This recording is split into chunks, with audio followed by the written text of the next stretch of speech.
for me.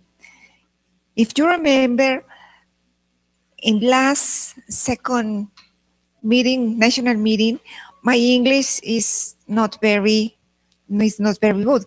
But in this night, in this third national meeting, my English is not very good too. But I try to a big effort to communicate with you in English.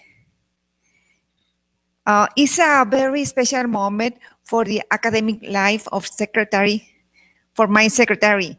This is very important because it's a big challenge to stay together in this morning.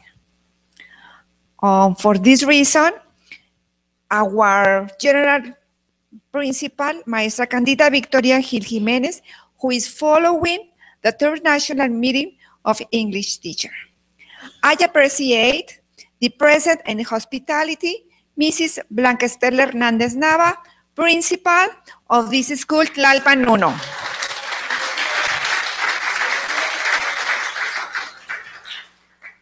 Thank you for opening the doors to the campus for the national event. And near of me is PhD Pedro Jesus Garcia Escamilla, Director of Academic Preparation.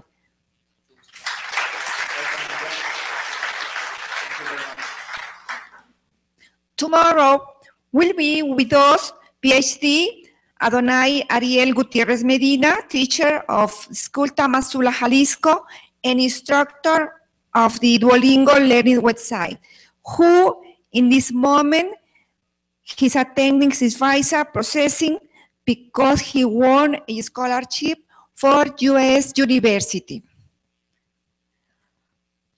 Dear teacher and administrative staff, I'd like to welcome every one of you. We know that being here represents a big effort for your side, and for that, we are grateful. The presence of you teachers in this meeting is something I appreciate deeply. I can only use the opportunity to tell all of you that you are always in our mind. We want what is best for you and your student. Please receive this national meeting is our recognition of your efforts, education, dedication, attitude in our service vocation. 8 months ago, we celebrate the second national meeting of English teachers, which objectives was to share the best practices you've had as an English teacher. Now, we will follow up these commitments made on this meeting.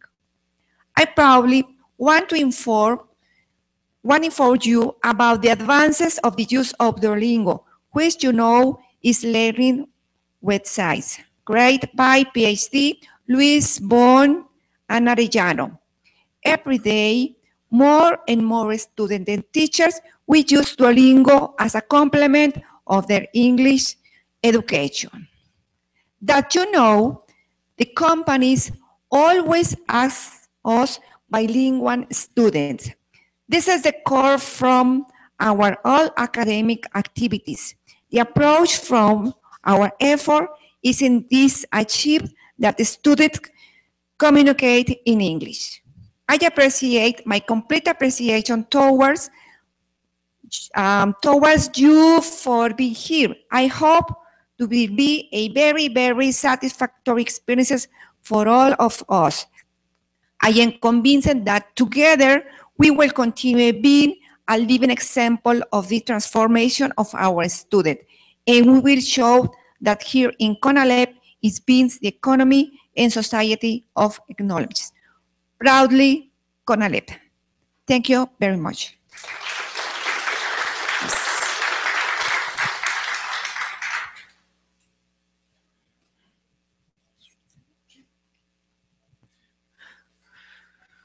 Well, good morning, everybody. I don't speak English very well, too, but I can try to speak. It is a pleasure to meet you again. Welcome, teachers. to the third meeting of English teacher. This time, in addition to innovate platforms, we will know about the new education model. We will together for 2 days. I am sure it will be fabulous.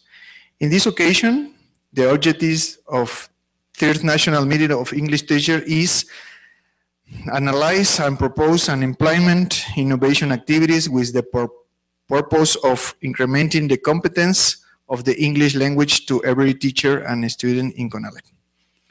And I have prepared a few words regarding the technique of presentation and begin. Hello, my name is Pedro Jesus, and with responsibility, I tell you that I just know that I do not know anything. I came to learn together with you. Thank you very much.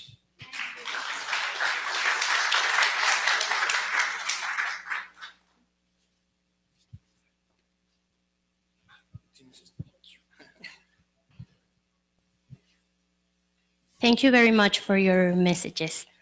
Now we will look a video of Laura Nestler, who is the representative of Duolingo here in Mexico. She recorded us a small video welcoming you to this meeting. So let's watch it. Thank you so much for inviting me to speak. And I am the head of community at Duolingo. So there's a stat that we talk about a lot, which is that there are a lot of people in the world learning a language. It's approximately 1.2 billion people who are currently learning a new language. Now, 800 million of those people are learning English to connect and communicate better, to get better jobs, and ultimately to make more money. So while it's difficult for me to make the case that just one language gets you ahead more than others, it is true that in most countries, you can earn 25 to 100% more money just by speaking English fluently.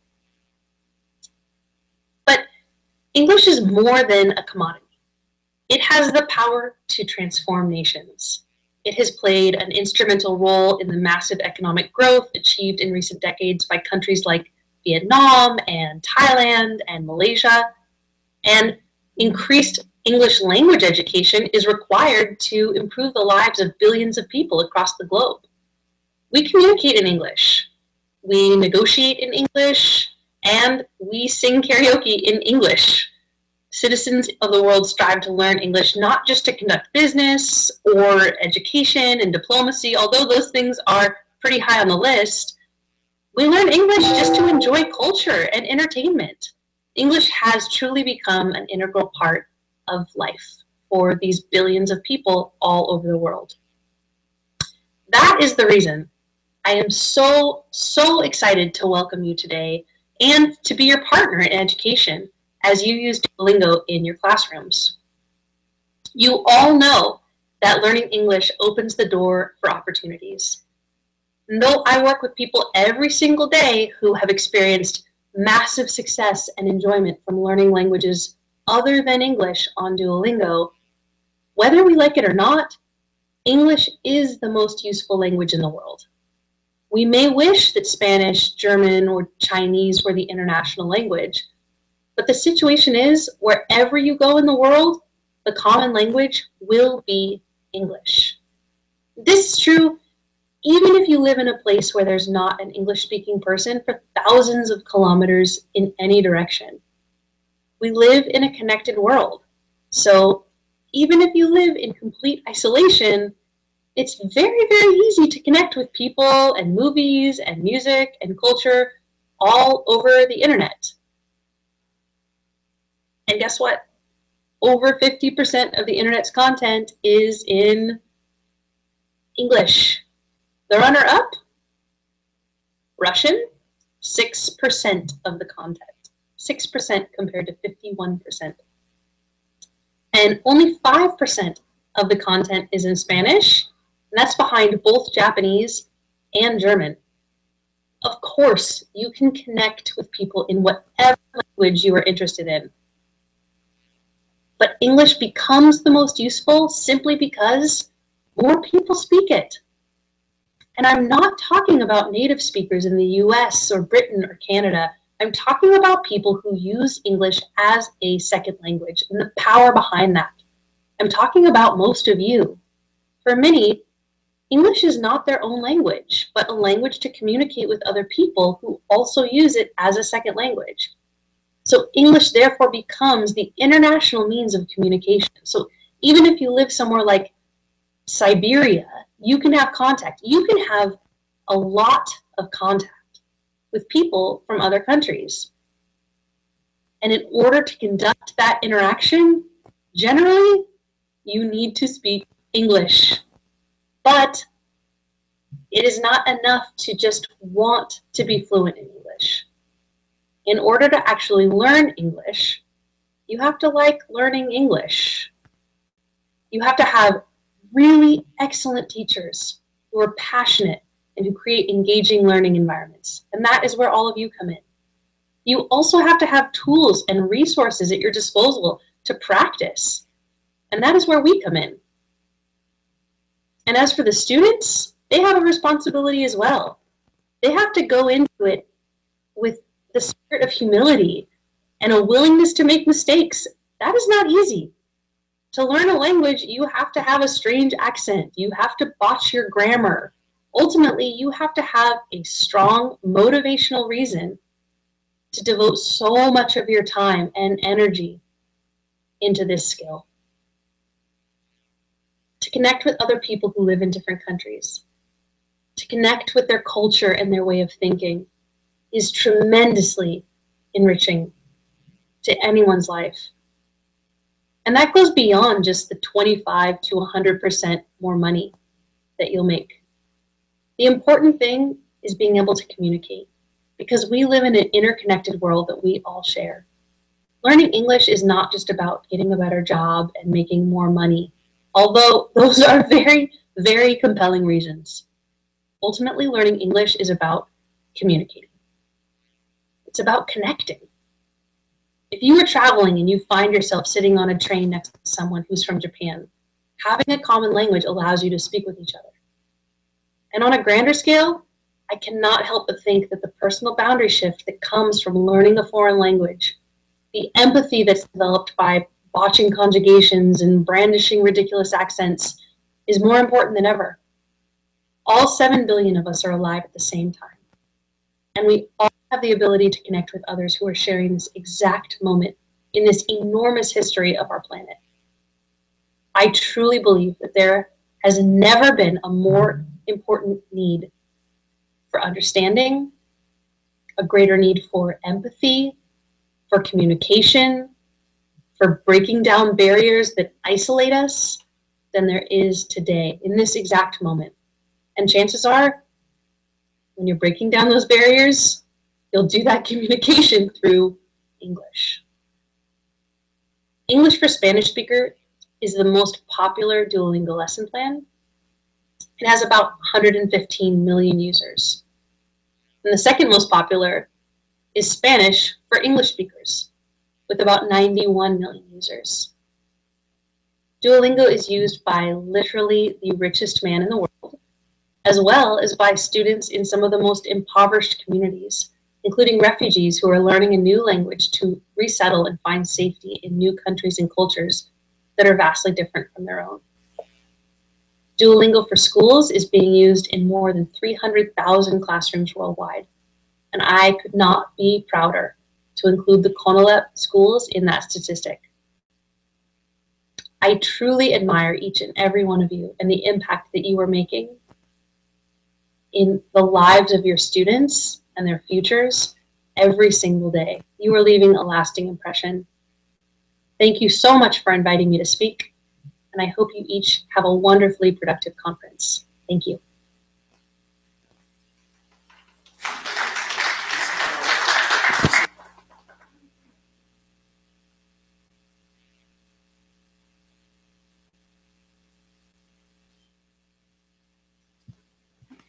Thank you very much for the message.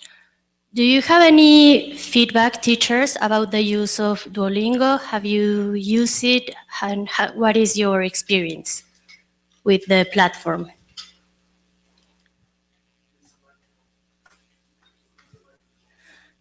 One second.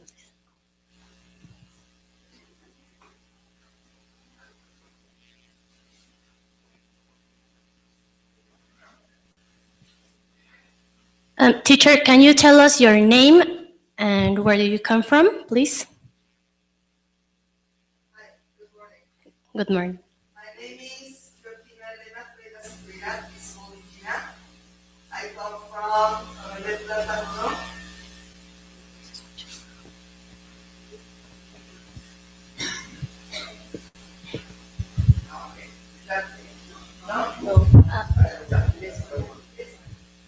Okay. Again, good morning, everyone. My name is Georgina Elena Freda Silveira. Please call me Gina. I come from Conalep Tlalpan. This is my campus. Welcome, everyone. Please make yourselves at home. I've been working with Duolingo for several semesters now, and students love it. At first, they go like, no, teacher, we don't want to work with Duolingo. It's not that nice. I don't have space on my cell phone. I don't have a computer. I don't know how to work with it. It's terrible. Don't do that. Don't grade it. But then at the end, they feel very satisfied and they feel very happy because it's like a little game. So when they're on the bus or in the microbus and on their way homes, or maybe in the evening when they don't have anything to do, you know, besides homework, they work with Duolingo and they really love it. And when you ask them, have you learned anything during the semester? Did you do anything that was good for you for learning English? They said, yes, teacher, Duolingo taught me a lot. So they do like it. They are using it and they are liking it. So I think it's a very good platform and they're doing a good job with it. I think I like it. I really like it. And to grade it, what I do is I ask them to give me a copy of what they did during the semester. I ask them to print it, and it has to have their names. So they paste it on the notebook.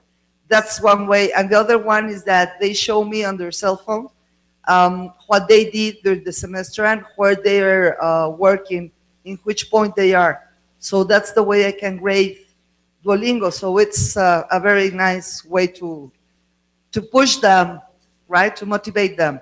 So it's nice. Okay, thank you very much for your feedback.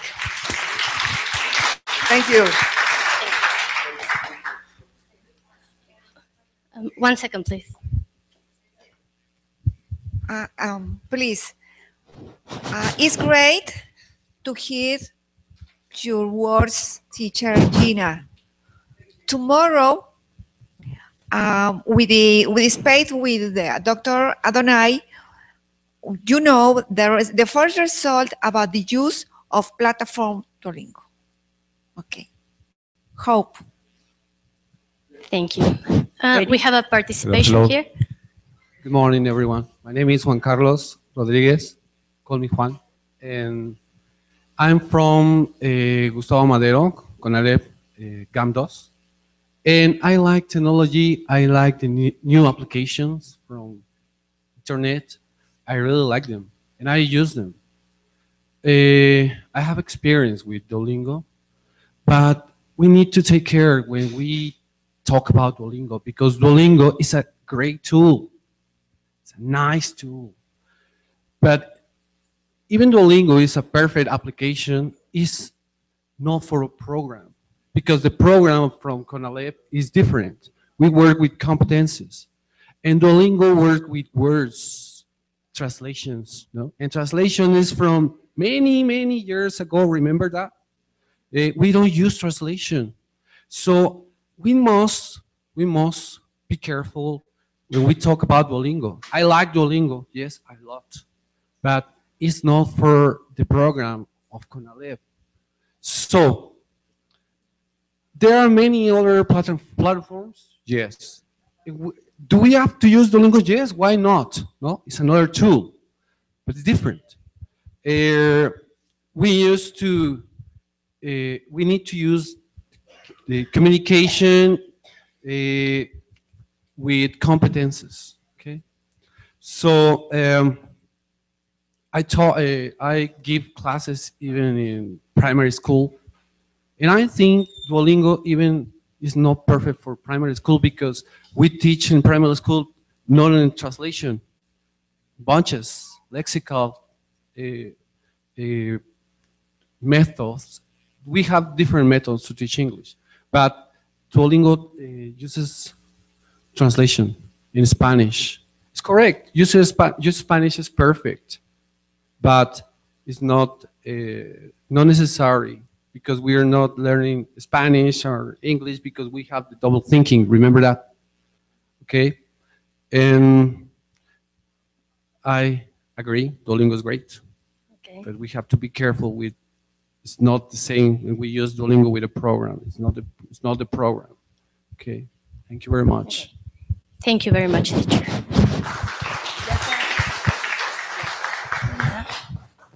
Hold. Teacher, we in CONALEP are looking for a special platform for our students. You have reason.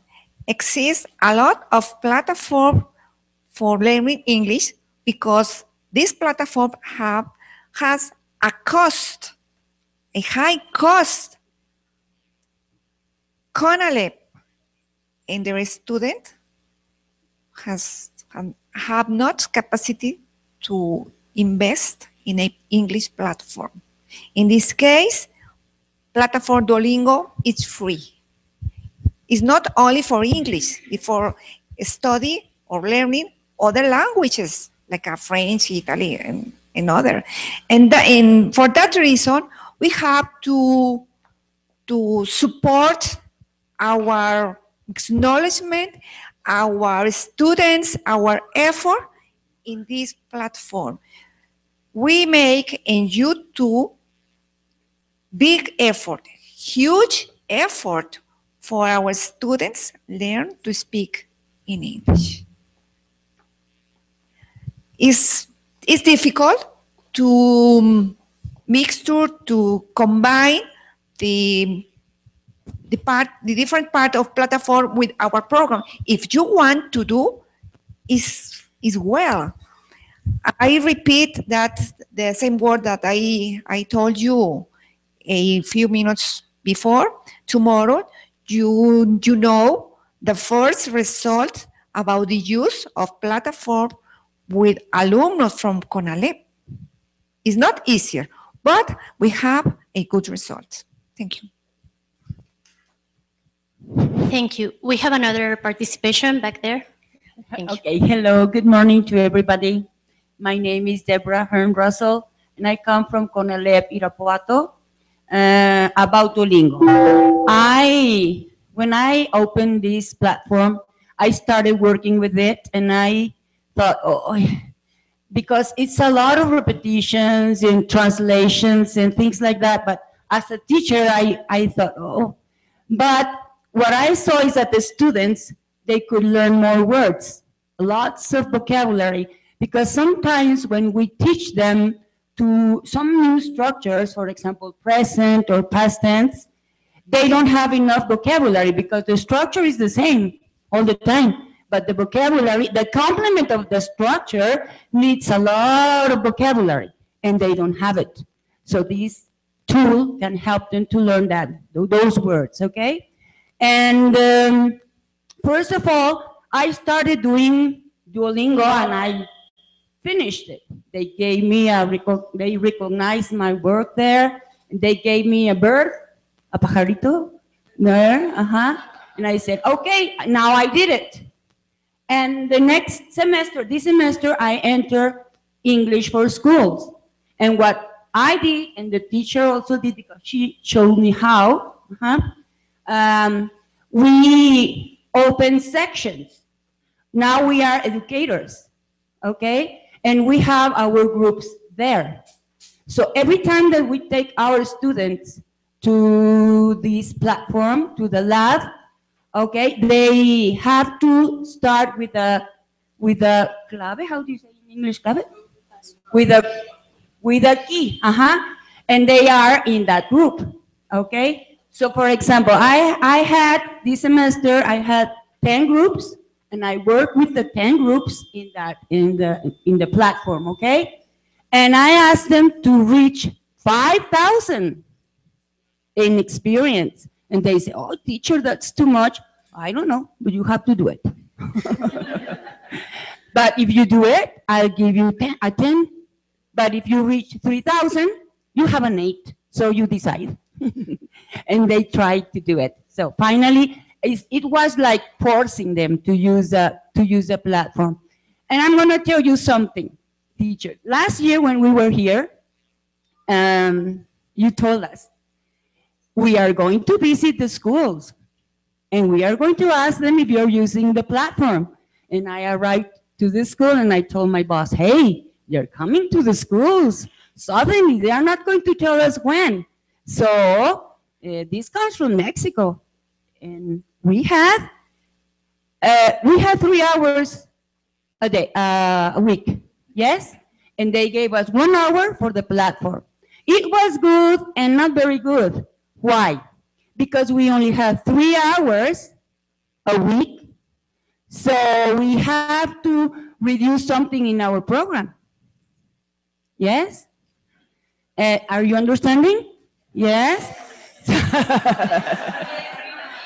So we have always wanted to have more hours, 5 hours a week with the students. But we saw this platform is like, oops, they are not going to give us more hours. So now we have 2 hours for the program, and Duolingo is a support. It's good. Yes, it's good. As I told you before, they learn words, and they can learn also pronunciation if they want, because they listen to the words, to the pronunciation, okay? Sometimes they don't like to speak in our classes because they are shy, or I don't know why. And in this platform, if they want to do it in their houses or in their cell phones, or if they want to practice, they can do it. No one else is listening to them, okay? So, well, I think Duolingo is a very good tool, but just as a support. Yes, just as a support, okay? But we still want more hours. Yes? Thank you very much for your feedback.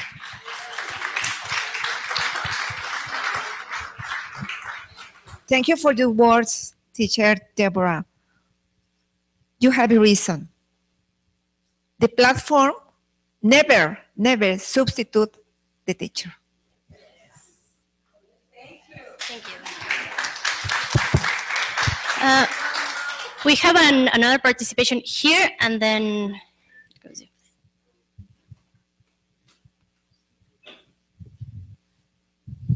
Thank you. Yes. Did you hear me? Did you hear me?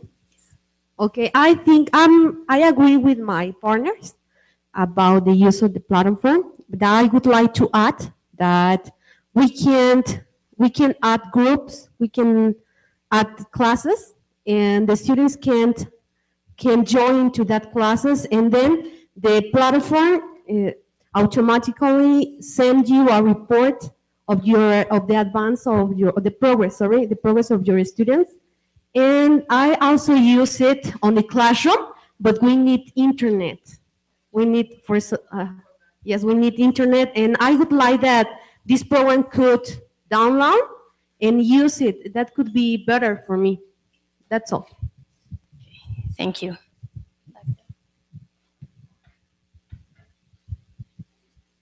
I have a very short comment on everything that has been said so far.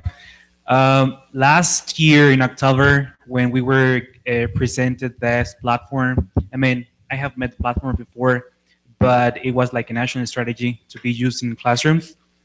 I think I was the first person to stand firmly against it, the way that the Dr. Adonai presented, because I commended that the way that he did, that he showed us how to use it, it was like pretty traditional. He had like the whole group in the classroom, and he was leading the class, and it was like pretty teacher controlled. But I used it. I mean, in this last semester with my students, with my 4 groups that I was given, I used it, and I didn't use it in the classroom, because I think this tool is for students to become a little bit more learning aware, like self-awareness, to raise the awareness of their learning. So what is your role? Your role as a teacher is to let them take control of their own learning out of the classroom. So we don't here there in the campus that where I work, we don't have a lab, English lab.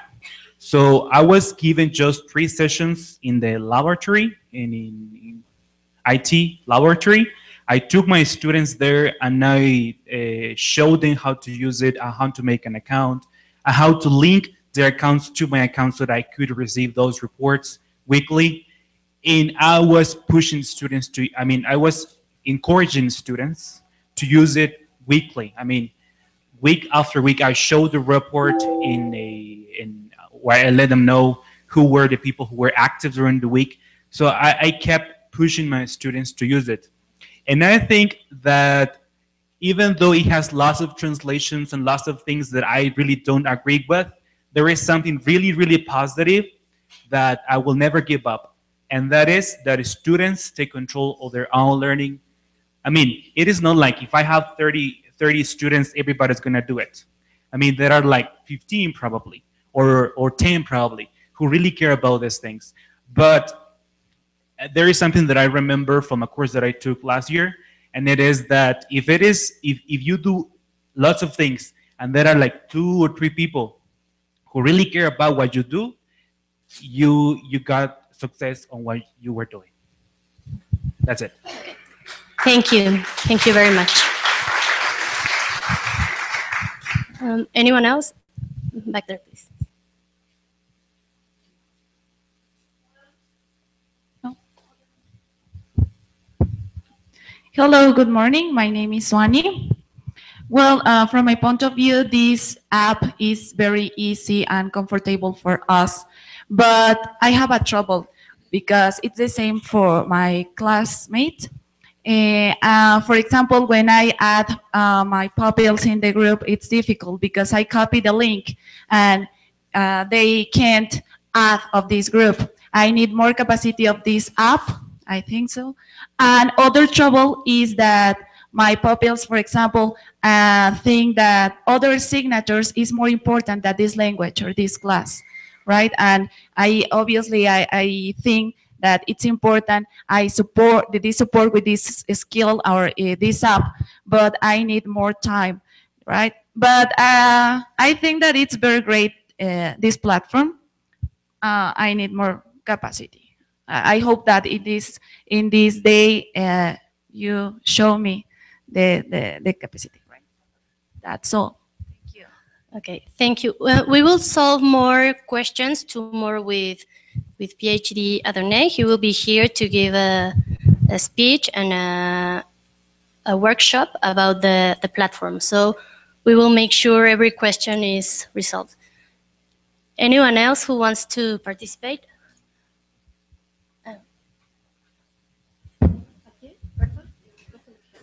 Las damas primero. Muchas gracias. Disculpe usted, es que...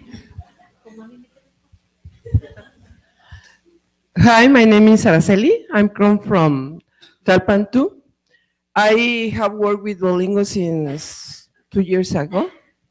And I only know that my students are happy with the app. They feel that they understand the language. And this is the more important that I feel, that they feel that they know the language.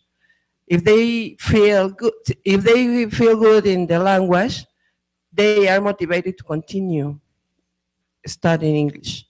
So, thank you. Thank you very much, teacher. We will have one last comment back there. Thank you. And we will pass on to the next activity. Please.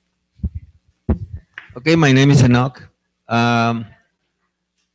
We have a lot of problem with that platform, especially First of all, we don't have a good internet in our school. That's the first problem. The second one, we don't have a lab, English lab over there. So it's for informatic, especially for that one. But we don't have a lab for a student over there. So we need a lab, and we need more hours to teach with Duolingo, with that platform. I want to tell to our boss from here, from Mexico, from our school, to add more hours for English. Especially, I don't know, if you want to if you want to use that platform, we need more hours. Probably like 3 hours more. It's not enough. It's not enough. We need more because, for example, in my school, all the students they don't need that kinds of platform. They don't use it. They don't care about it. But we need to motivate them with more hours in English, with more computers, because they don't have lab, they don't have computers. Most of them, they don't have computers at home. So we need to improve more hours in English. So I want to tell to our boss that they need to give us more hours in English. More hours. Okay. Okay, thank you very much for all your valuable feedback. We will make sure that Duolingo gets all the questions and the comments. And we have one last participation. Thank you.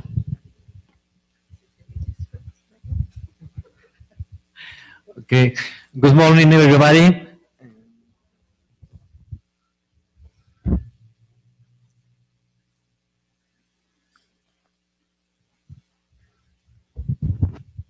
So that's why it's for Duolingo use.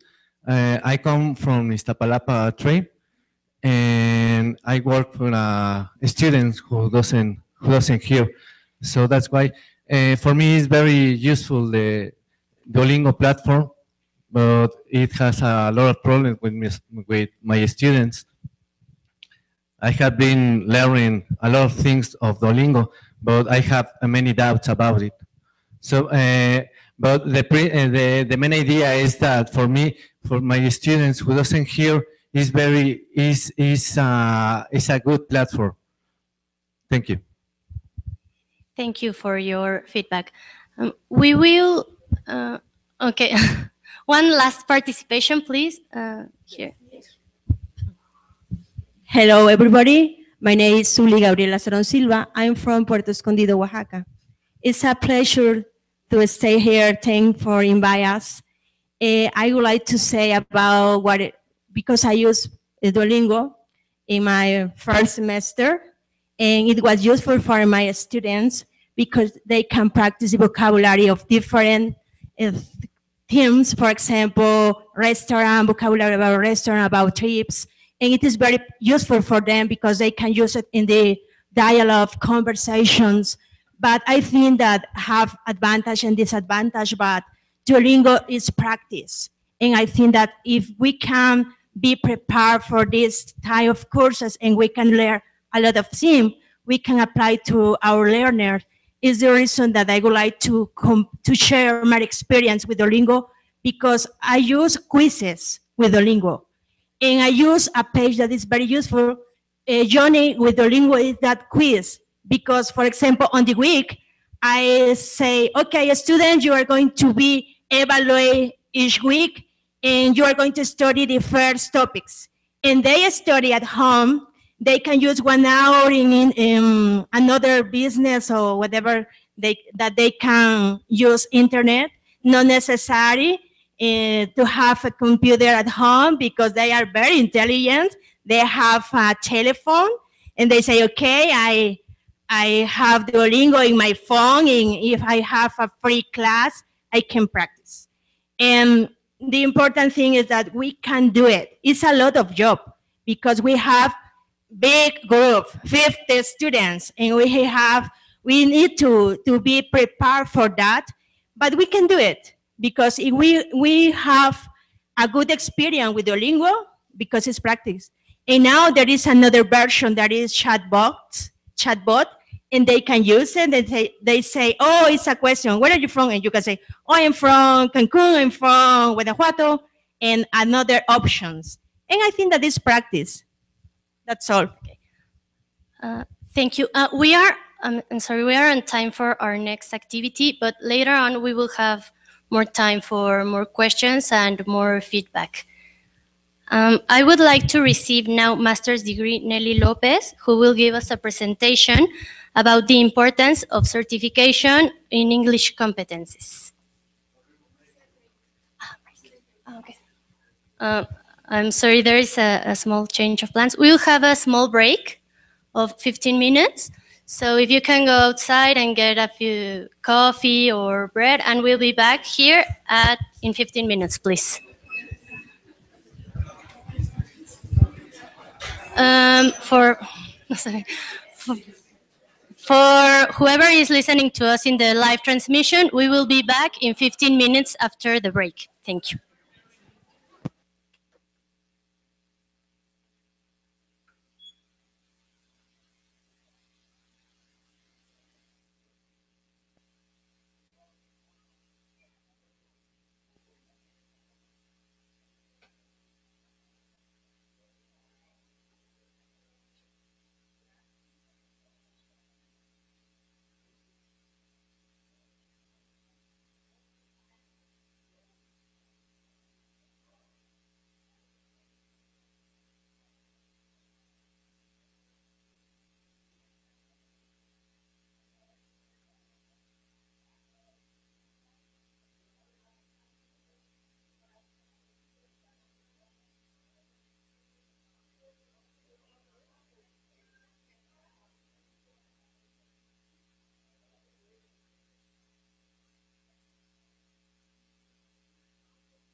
Aló, ¿me escuchan? Yo no los escucho.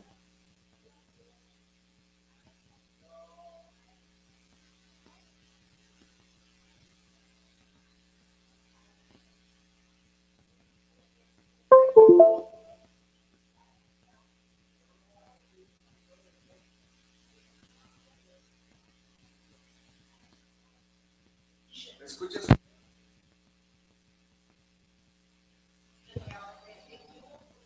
Pues que este es el micrófono, se supone. Aquí hay el micrófono. Octavio. ¿Me escuchan? ¿Aló? Hola, ¿Dónde está el de escribir?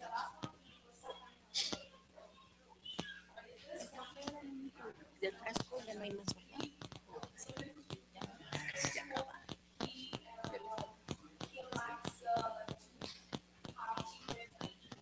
No.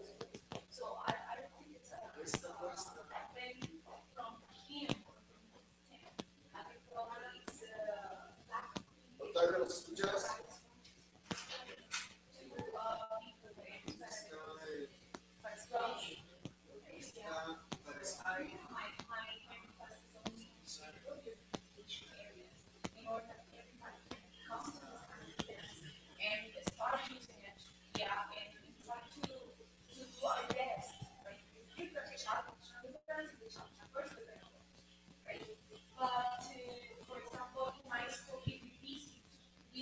No quiero que me vea un también.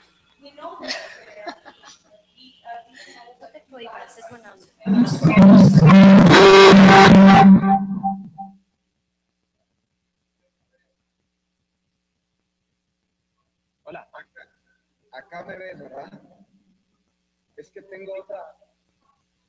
Acá. Pero creo que esta no está conectada. ¿Me escuchas? Sí, lo escucho. ¿Y usted? Sí.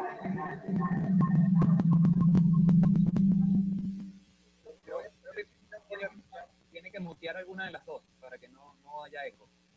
Voy a conectar la laptop al proyector para que se puedan ver acá. Ok, perfecto. Vamos a ver si puedo hacerlo. No sé qué pasó con Laura, que los dos estaban en la lista, pero no nos conectaba la aplicación. O sea, a la hora de decir, a mí me siento solo. No te preocupes.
Sí, ahí yo los veo bien. Lo más importante es que ustedes puedan ver mi pantalla cuando yo la comparta.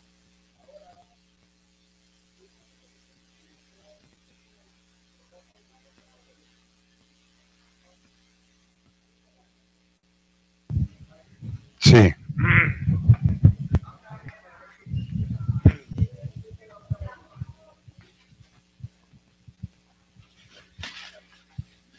Sí, 2, 3, 4, 5. ¿Cómo se llama el ponente? Sí. ¿Sí me escuchas? ¿Sí? ¿Es correcto? Ok. 3, 4, 5, 6, 7. ¿Sí me escuchas? A ver, ahora tú háblame. Hola, ¿me escuchan? Sí, claro, fuerte y claro.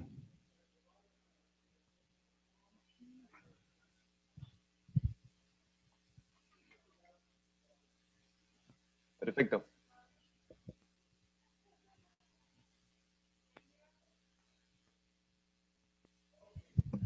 Okay, okay.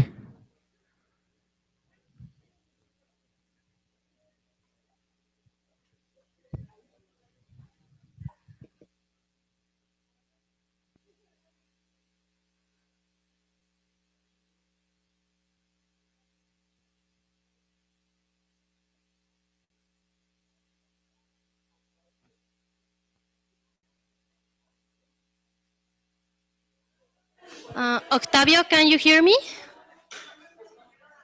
Octavio? Creo no me ve, ¿verdad? Octavio, this is Maria. Can you hear me? Yes, I can hear you. Okay. We are ready for the participation. You will be first.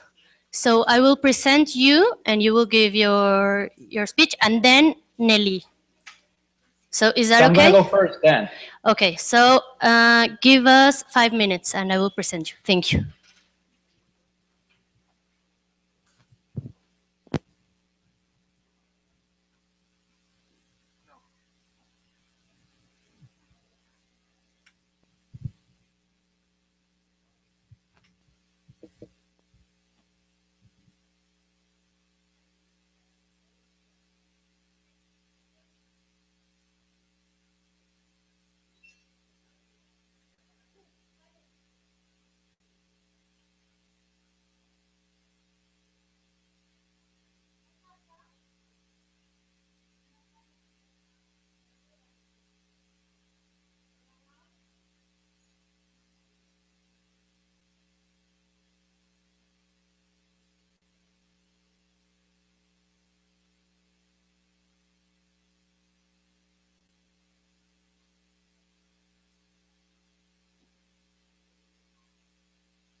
Welcome.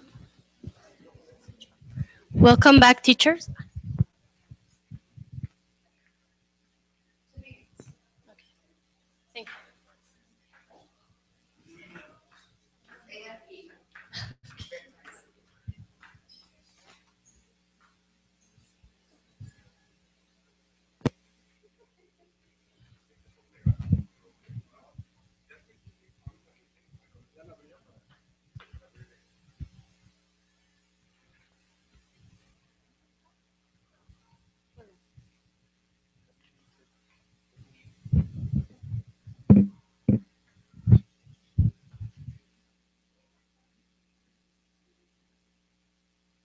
Welcome back, teachers.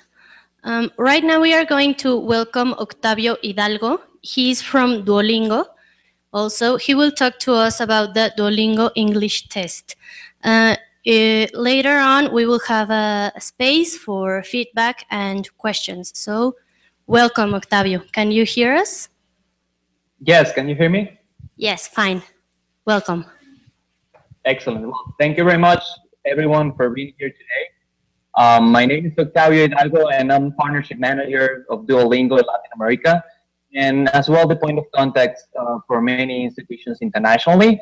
And today I'm going to be speaking more about, well, why it's important to be certified in English, why many candidates internationally, they are always looking into all these different testing solutions that exist, and as well why Duolingo is innovating in this market as well. And well, the value proposition that we are giving to many international universities, even governments as well, that started working with us a few years ago. And I'm going to tell you more about my experience in this part. Okay, so I'm going to proceed and share my screen. Please confirm me when you can see my slides, please.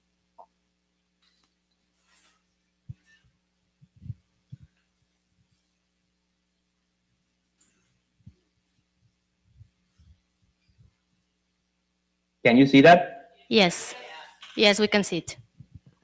Excellent. So Duolingo English test, affordable language certification for all. So before we talk about the Duolingo English test, I always like to put a little bit more context in terms of why it's important to certify your English level.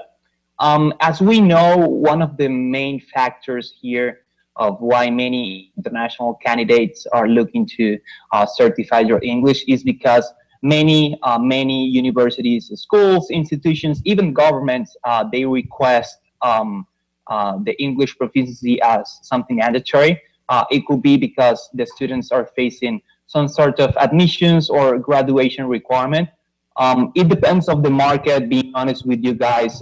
Sometimes when I speak with institutions internationally here in the US, most of the institutions, they request admissions requirement in terms of English proficiency. However, in Latin America, the scenario is completely different. And as you know, over there in Mexico, most of the institutions, they request a test, but it's more like a graduation requirement.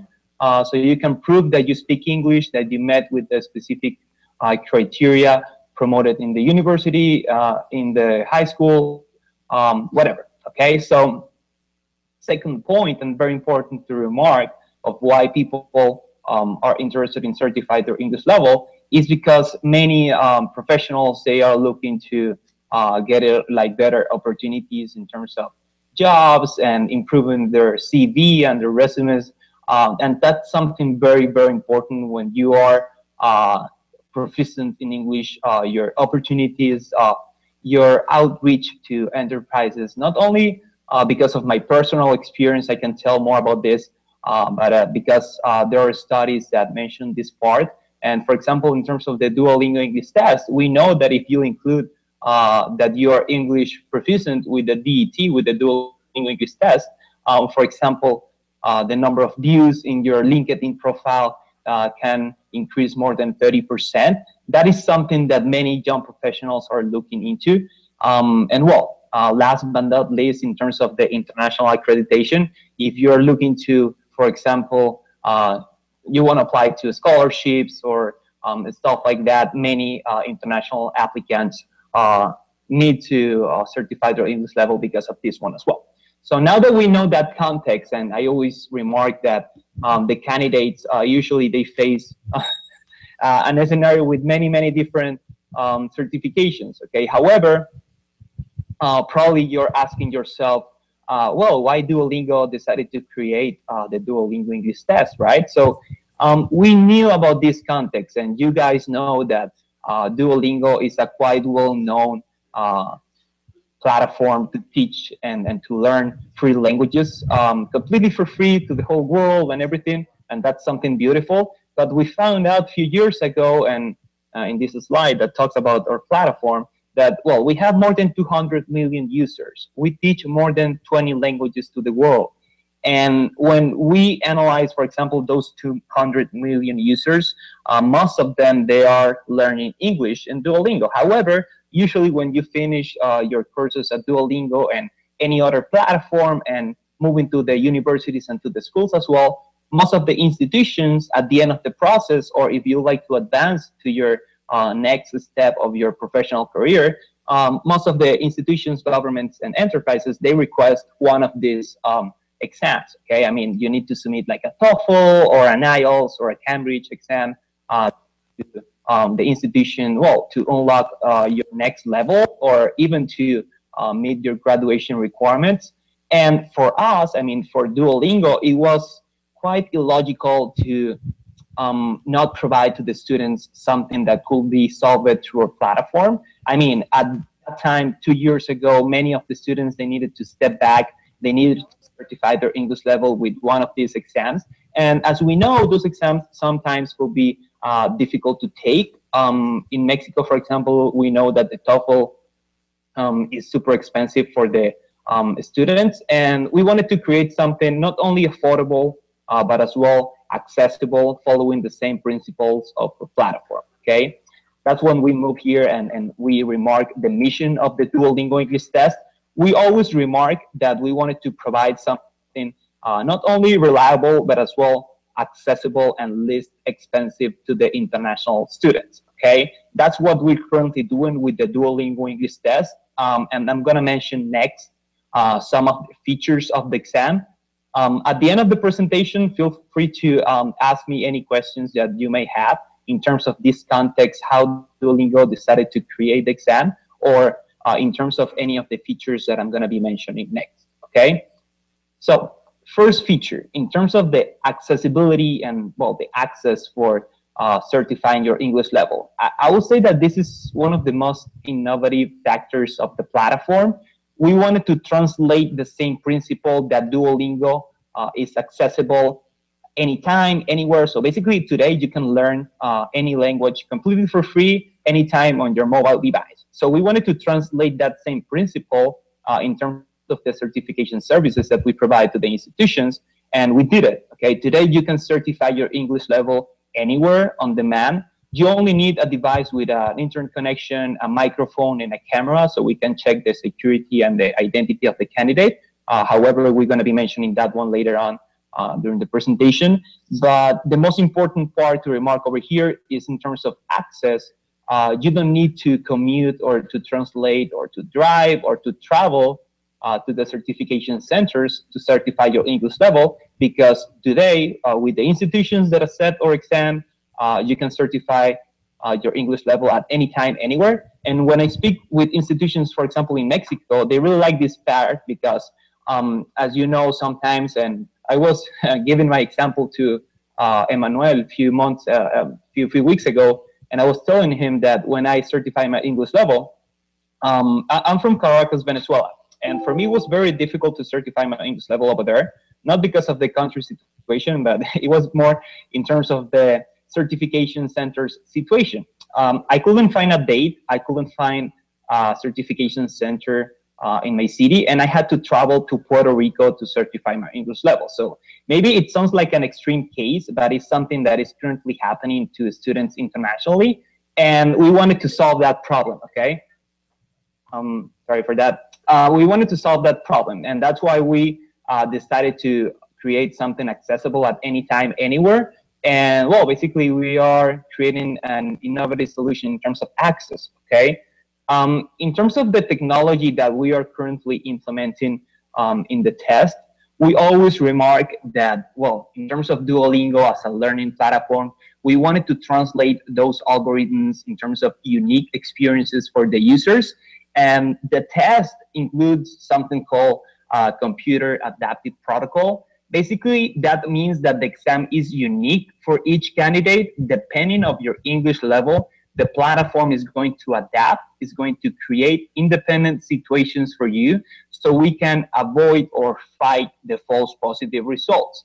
As you guys know, and probably some of you guys don't know very well about the false positive results, but a false positive result is when, imagine that Octavio submits a TOEFL score to CONALEP, and CONALEP checks the score, and you see, oh yeah, Octavio has a B2 level in terms of the CFR, which is a good level.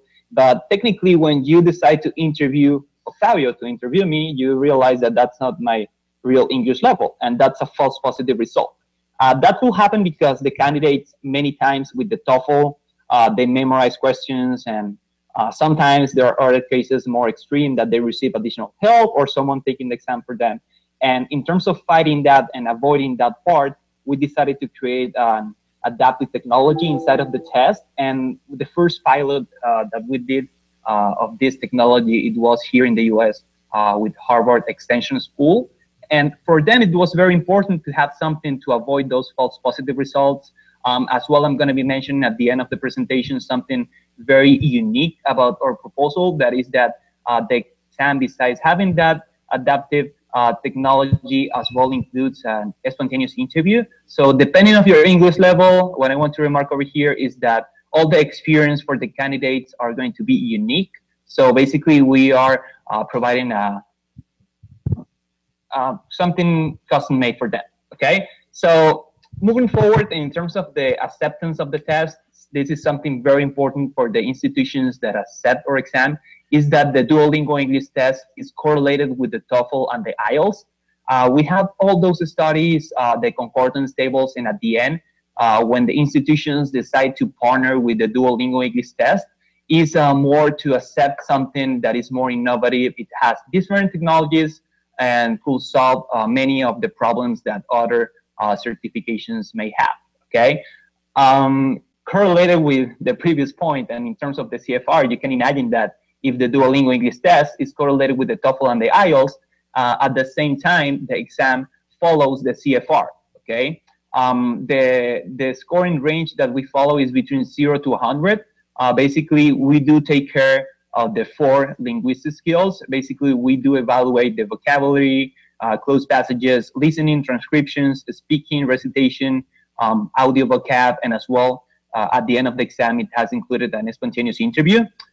In 1 month, we are releasing the V2 of the exam, the second version, and in that new version of the test, there will be some writing samples that some of the Ivy League universities that we work here in the US, they requested. But basically, what I want to remark over here is that the test efficiently follows the CFR.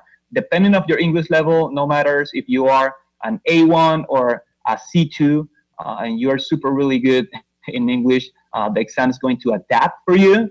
It's going to create independent situations, and it's going to evaluate the 4 linguistic skills in an adaptive way, okay? Let's do a brief pause over here, and I always remark in the middle of my presentation some topics that are very important in terms of security. Usually when I'm speaking with institutions internationally, they always ask about this part here.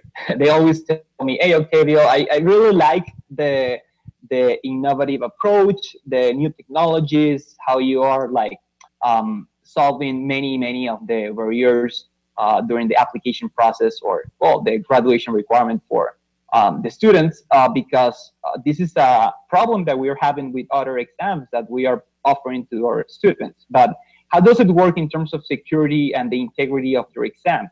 I always remark that the Duolingo English test is highly secure. It has video and audio record of all the sessions of the students. Basically, we have humans behind the exams that are checking the integrity and the validity of the test. The procedure works the following. I mean, first of all, we check the identity of the candidate. The student, they need to submit an ID, with a picture, depending on the country. It could be like a driver's license, a passport, a national ID card. Depending on the country, we accept different kind of documents. And as well, and I would say that this first step is pretty much similar like the TOEFL and the IELTS and the other certifications. As well, the second one, where the candidate, they have to take a picture of themselves, and that picture is going to be included in the certificate. Okay, you're going to have access to the picture of the candidate with the description in terms of the CFR in that certificate and everything. But something very important to remark here is the last point that you see over there on the left, that it says exam video, and is that once you start your onboarding process, the whole experience of the student is going to be recorded. Okay, we record the video of the whole exam of the candidate. Over there, we have some technologies in terms of Duolingo as a platform. The platform can detect if you are using additional tools or other technologies, or for example, extensions, grammar help. We can even see the screen of the student and see what they're doing. So we can detect suspicious or even malicious activities. And as well, as I was mentioned before, with the proctors that they are behind the exams, basically we did a partnership here in the US with a company called Examinity, and they provide online assessments, not only for Duolingo, but as well for recognized companies like Pearson or Oxford, that they also have other online exams, not as the Duolingo English test, but quite similar. But what I want to remark over here is that we don't only have the platform that can detect those suspicious behaviors, but as well the proctors and the human checking all the sessions of the candidates. And at the end, one of the value proposition for the schools that decide to adopt the Duolingo English test is that, okay, we have all this validity and integrity process that we take care of checking the identity of the candidates and everything. But as well, the value proposition for you guys is that going to have a specific access, and you're going to have a specific access to that interview portion. I mean, a specific portion of the video of the exam. And over there, you're going to be able to see, oh yeah, this is the candidate. You can see the English proficiency of them, as well. You could check that the candidate who took the exam is the same candidate graduating from the school or submitting documents and everything, because that's another challenge sometimes for the institutions, because sometimes they say, oh yeah, we accept the TOEFL over here, but we don't know very well if the candidates who are taking the TOEFL is the same candidates that they are submitting the documents to us, right? So that's a big challenge sometimes for the institutions, and that's why we decided to create the interview at the end of the exam and provide access to them. Okay, so that's it in terms of security. The next 2 points are quite easier to understand, and I don't want to speak much about this part to save time, but in terms of the scores are super fast and they are ready in less than 48 hours. This is quite a differential when we compare with other exams, and that was one of the issues of many institutions that decided to adopt the Duolingo English test, because they were waiting a long time to receive the results of the TOEFL or others. And well, as I was explaining, for example, in my case, that I didn't have access to the certification center, and for me it was even difficult as well finding a date to take the exam. But in terms of the scores are ready in less than 48 hours, not only for the student, as well for the institutions. The institutions are listed in what we call a partners list. Over there, they can, the students can, with one click, share the result with any institution internationally, and the institution can receive all the intelligent information via the Duolingo English test dashboard, okay, that I'm going to be showing in a couple of slides. In terms of the cost, and this is an amazing factor when I speak with Mexican institutions, and not only Mexico, but as well in Colombia, Costa Rica, and many other countries in Latin America, the cost of the test is $49 when you analyze this part against a TOEFL or an IELTS that I was mentioning in the third point of the presentation, that we are correlated with the TOEFL IBT and the IELTS, the two most important exams internationally. Those exams cost more than $200. The Duolingo English test is only $49. It has included the interview portion that I was mentioning before, and I'm gonna rise. And when I speak about this part, it's just amazing, right? Because we are talking about that is something affordable, accessible, and well, you're solving many problems at the same time. At the end, the only cost when we partner with the institutions is for the student. That I mean, if you are accepting TOEFL over there and you are offering the option to the student that when they graduate they can take any kind of international recognized exam. The idea will be that you could include the Duolingo English test, and in the future you can accept the score, but it's going to become probably affordable for the students because it's going to be only $49. Okay. Last but not least, and speaking about the famous interview that I was mentioning during the whole presentation, in terms of the interview feature that we designed over here, we wanted to create an unique experience for the institutions because we believe that the English level of a candidate is not only about a score, but as well is that real English proficiency that you should be capable of creating content and, I mean, in any kind of situation.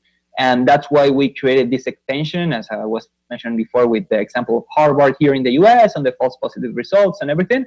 But here, the value proposition for the institutions using us, and as well for the teachers that decide to implement this tool and measure the English level of their students, is to have something that you could be 100% sure that the students couldn't prepare their answers before, or they couldn't memorize specific bullet points to tackle these situations, because the platform, depending on your English level, is going to develop, select, or create specific situations for you. So depending on your performance in the test, you receive 4 specific prompts, as you can see over there with the example of Omar. And depending on your English level, the situation is going to be completely different for you. I mean, right now, all of us, we can take the exam, and probably, I mean, some users could take the exam and will receive some similar questions that technically more than 98% of the exam is going to be different. And you can see over here an example of the interview, and the value proposition for the institutions is that with the preferential access, you can just click in the interview portion of the candidate, just advance to any of the questions and, well, see how the candidate reacts and performs. Not only to see the English proficiency of the student, but as well to check the identity and to check the validity that the candidate who took the exam is the same candidate graduating from the school or submitting the documents, okay? Here's an example of the dashboard. This is the access, the preferential access that we provide to the institutions that decide to partner with us. In the future, if the CONALEP decides to accept the Duolingo English test and use it to measure the English level of the candidates, you will have a specific access to that dashboard that you see over there. With the dashboard, the institutions can see the name of the students, the score, the status of the certificate, the date, the email address if you would like to contact that student or anything like that, and as well with one click, the interview portion of the candidate. As I was mentioning before, technically in 10 days, next week, we're going to be releasing the Duolingo English Test V2, the second version of the test. And in that new version, the test will include something very similar like this. Regretfully, I cannot show it yet because it's not released yet, but next week will be. And it's going to be something similar like the interview sample that you see over there, but it's going to be a writing sample. So the students, they need to write some small essays, and those prompts that they will face over there will be completely spontaneous as well. So depending on your English level, they will receive 4 additional prompts in terms of writing sample.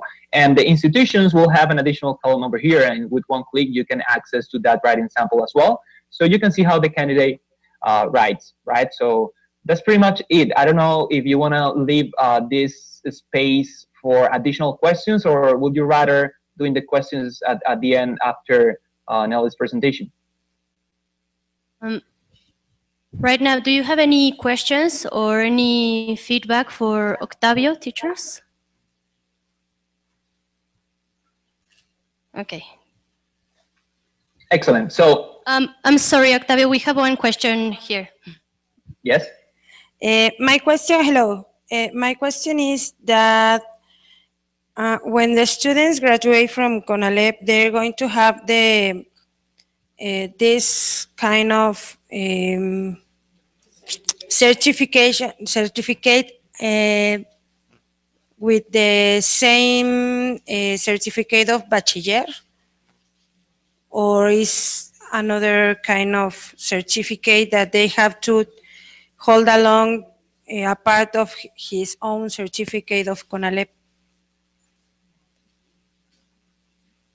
Okay, so we are advancing the conversations because, I mean, we already know that CONALEP is using the Duolingo platforms, and we are advancing the conversations with the CONALEP team. So maybe in the future, you guys can accept the Duolingo English test as one of those accepted tests that the students, they need to submit at the end when they're graduating, because the idea will be that you are already using the learning platform, the teachers are using the Duolingo schools to support the teaching process, and it will be super awesome. So the students at the end, when they have that graduation, as you're saying, diploma de graduación, right? They could add this certificate, not only to show to the CONALEP that they are fluent and proficient in English, but as well to use it maybe with an international institution that already is partner of the Duolingo English test, and as well in terms of enterprises and looking for jobs, not only in Mexico, but as well in Latin America. Okay, that will be the main goal of the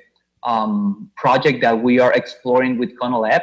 But so far we haven't decided yet if this is going, that if this is something that we're going to implement 100%. But I hope that in the future, as you are taking advantage of the free platforms of Duolingo, you can as well access completely for free to this feature. And at the end, the only cost is going to be the cost for exam and the test that each student will purchase. Okay. I hope that this answers your question. I don't know if you have any other comments or additional questions in terms of this part. Yes, thank you. We have another question right here, please. Hello, good morning, Octavio. My name is Juan Carlos. I think it is great that Duolingo certificates our students when they finish their English course in CONALEP. But the question here is, Duolingo platforms gives the whole knowledge that your certificate, for example, I haven't seen readings, I haven't seen writings. Okay, we write sometimes, we translate. I think it's great. It's not, we don't have to spend a lot of money when they try to certificate. But my question is, the level of your certification is A1, A2, B1, B2, C1? You know, that's my question. Yes.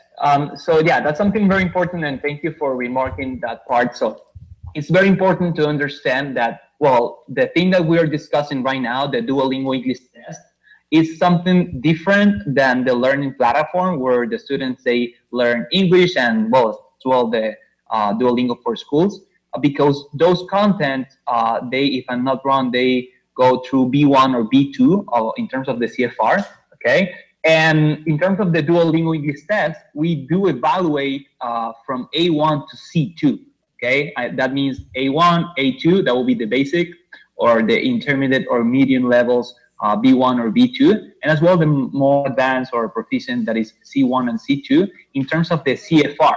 Okay, and that's why I was remarking in this point, in the previous one, that the test is correlated with the TOEFL and the IELTS, and it's because of that, because the test as well follows the CFR, the Common European Framework of Reference, Marco Común de Referencia Europeo. And yeah, that's something very important to understand, and as well that some of the contents inside of the Duolingo English test are quite different than the learning platform. It follows some of the structure and some same matrix that at the end of things, when we were developing the test, we implemented other technologies as well. I was mentioning before with adaptive technology and everything, but all the content inside of the English proficiency certification that we provide are matched with the CFR. Okay, that answers your question, right, Juan Carlos? Yes, thank you, Octavio. We have time for another question.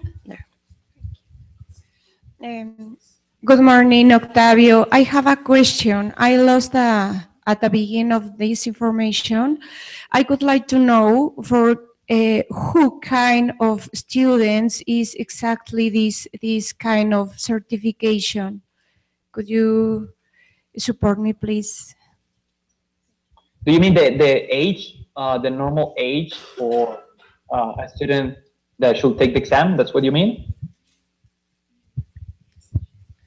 I mean, I can imagine that this kind of certification is not for everybody because for the knowledge and the cost. So I would like to have more information about that. Or is for everybody? Yes. So that's Okay, that's a really good question. So sometimes, let me explain it like this. Sometimes when I speak with institutions, not only universities, but as well high schools and boarding schools here in the US, many times they ask me like, hey, Octavio, I mean, is this something that I could implement with my kids or teenagers that they are applying to my school, that they are only like 10 to 12 years old young? Yes, this is something that you could definitely implement in those cases because of the adaptive technology that I was explaining at the beginning of the presentation.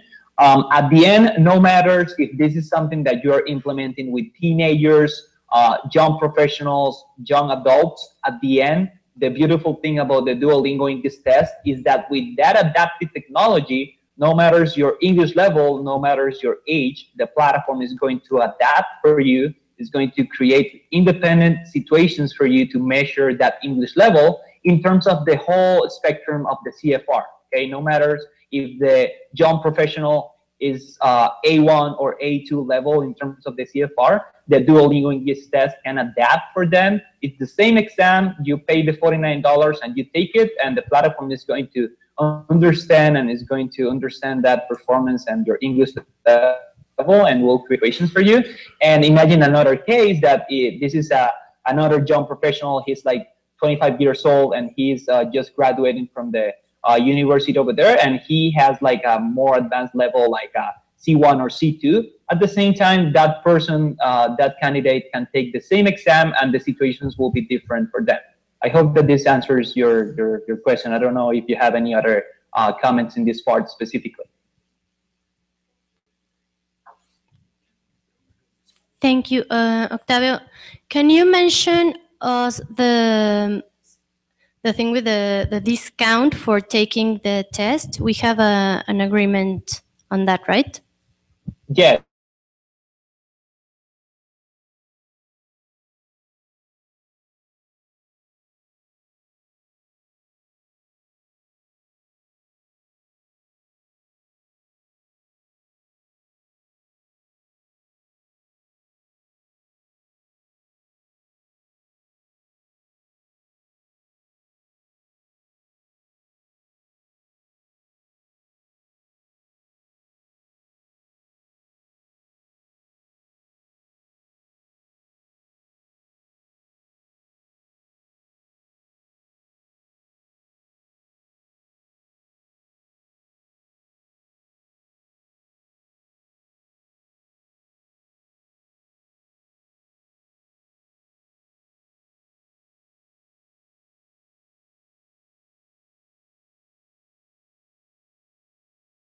With Duolingo, with Octavio, please share that in order to take note of that and to analyze that proposal at the end of the day.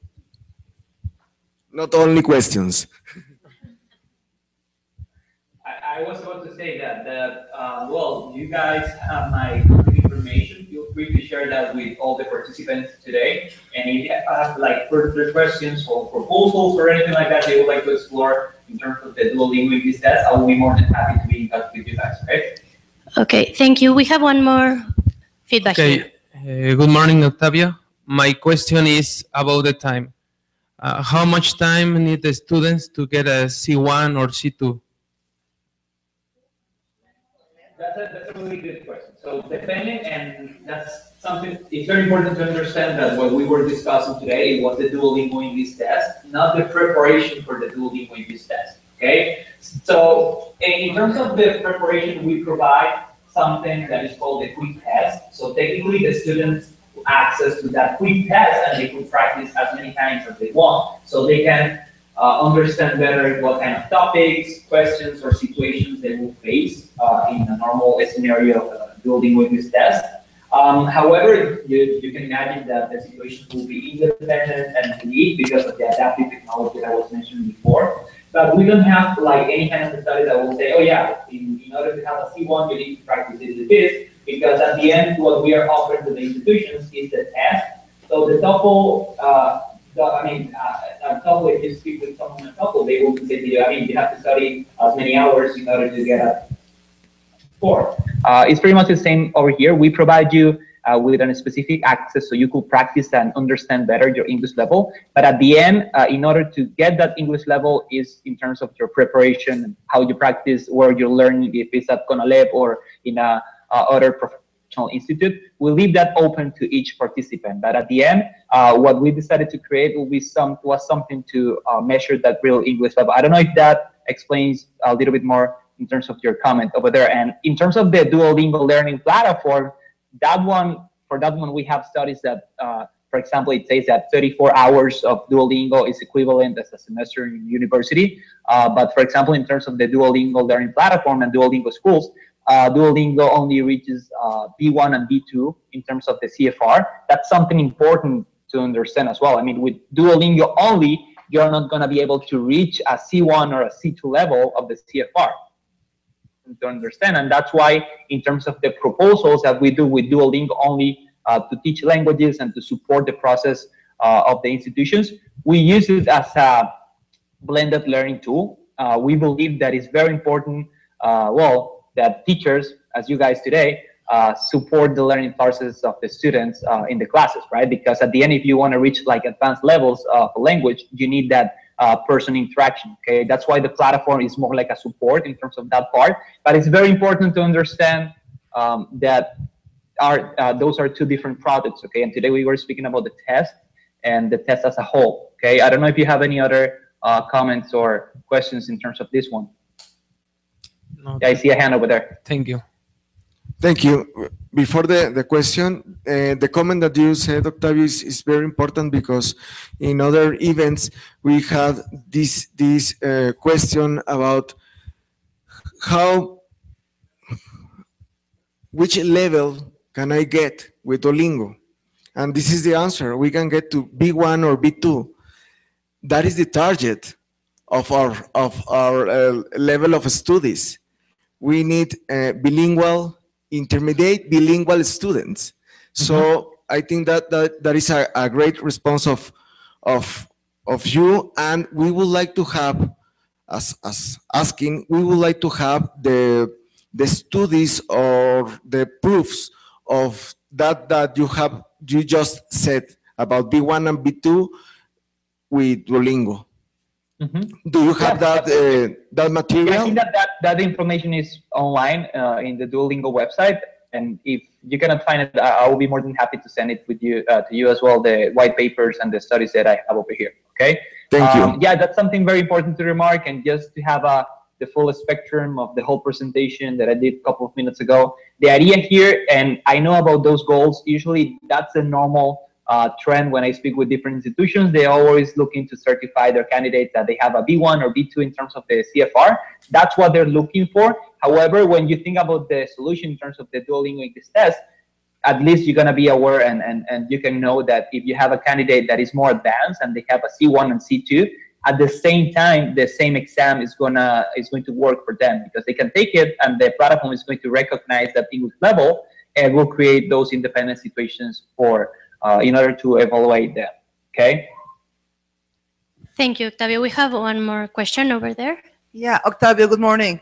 My name is Gina, and I would like to say something. First of all, I really love Duolingo. I enjoy a lot working with it, but I have something to beg you for. Please, would you try to give them less translation and more listening? Yes, that is something that we are always encouraging over here. Yes, thank you for the feedback, Gina. And just to explain a little bit more about that one, for example, It's very important to understand how Duolingo started more than 5 years ago. We started doing translations in order to, when we created the platform, it was more like a crowdsourced solution where participants were learning languages, and in exchange they were translating documents and stuff, and we were working and partnering with CNN, Wikipedia, and important companies internationally. That's why Duolingo has many translations. However, since last 2 years, we decided to adopt a different model. Okay, and yeah, we are currently working in different technologies, different products. For example, just a few months ago, last year, we released a new product. That one is for English speakers. It's called the chatbot. I don't know if you have ever had any chance to participate in that one. But for example, if you go to your cell phone and you put the platform in English, that you speak English and you're trying to learn like French or Spanish, you can access to a specific robot or chatbot that will interact with you. And it's not very much about translations. It's more about conversational. It will be like if you're speaking with someone in WhatsApp that I know that is super famous over there in Mexico. It will be the same principle that you are texting someone. In this case, you are texting a chatbot and you're learning a language. But yeah, thank you very much for that feedback, Tina. It's something that we have in mind. But since the last 2 years, we are adopting a different path because we believe that in order to teach languages, translations is not something very efficient. Maybe on the beginning it could be, but in long term it's not. Okay, thank you for that.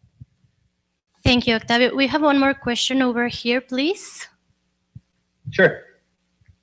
Thank you.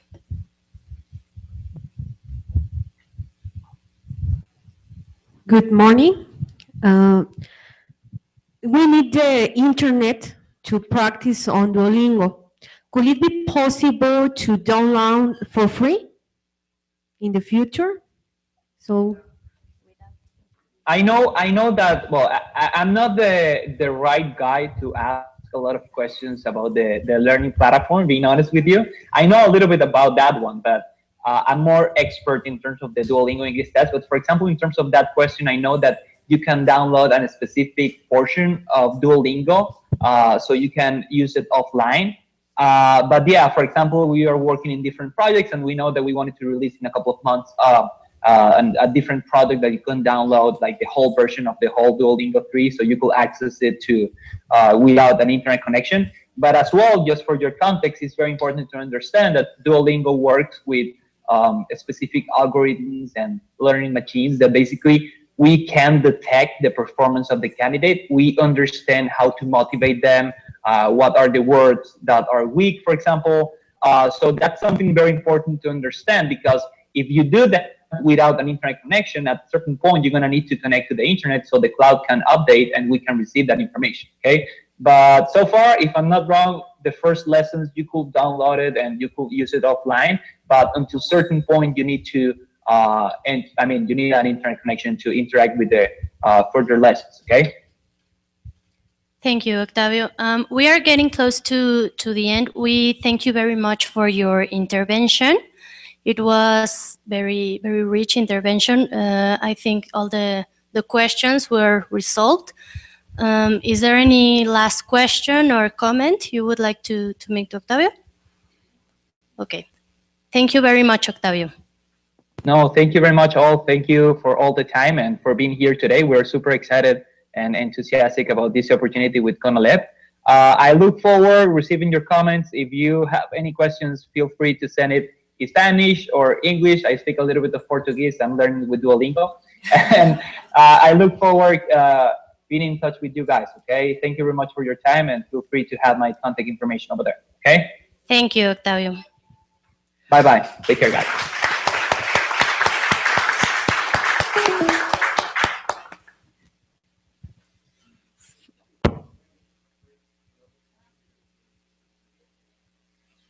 We will have 5 minutes of break in order to change the computer. And next, we will present master's degree Nelly Lopez for her presentation.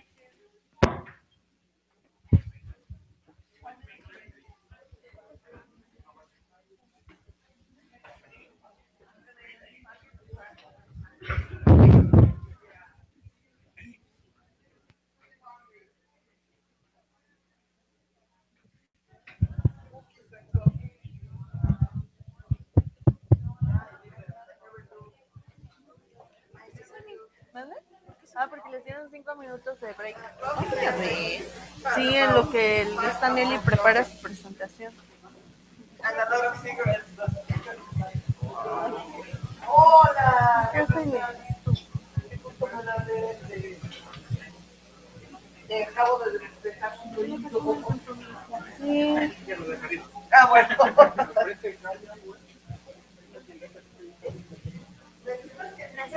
Ay, no agradezcas. ¿Quieres algo? Yo también traigo ahí mi vasito.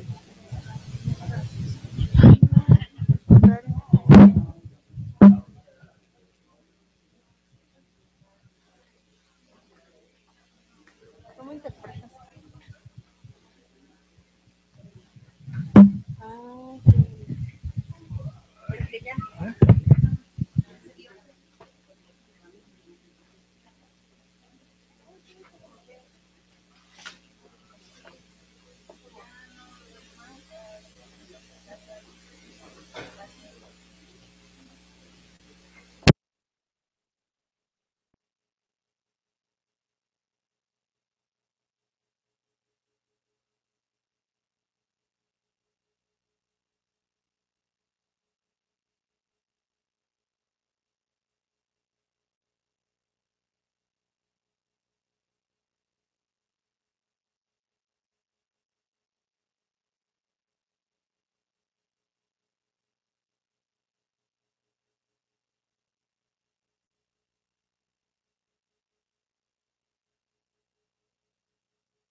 Hello?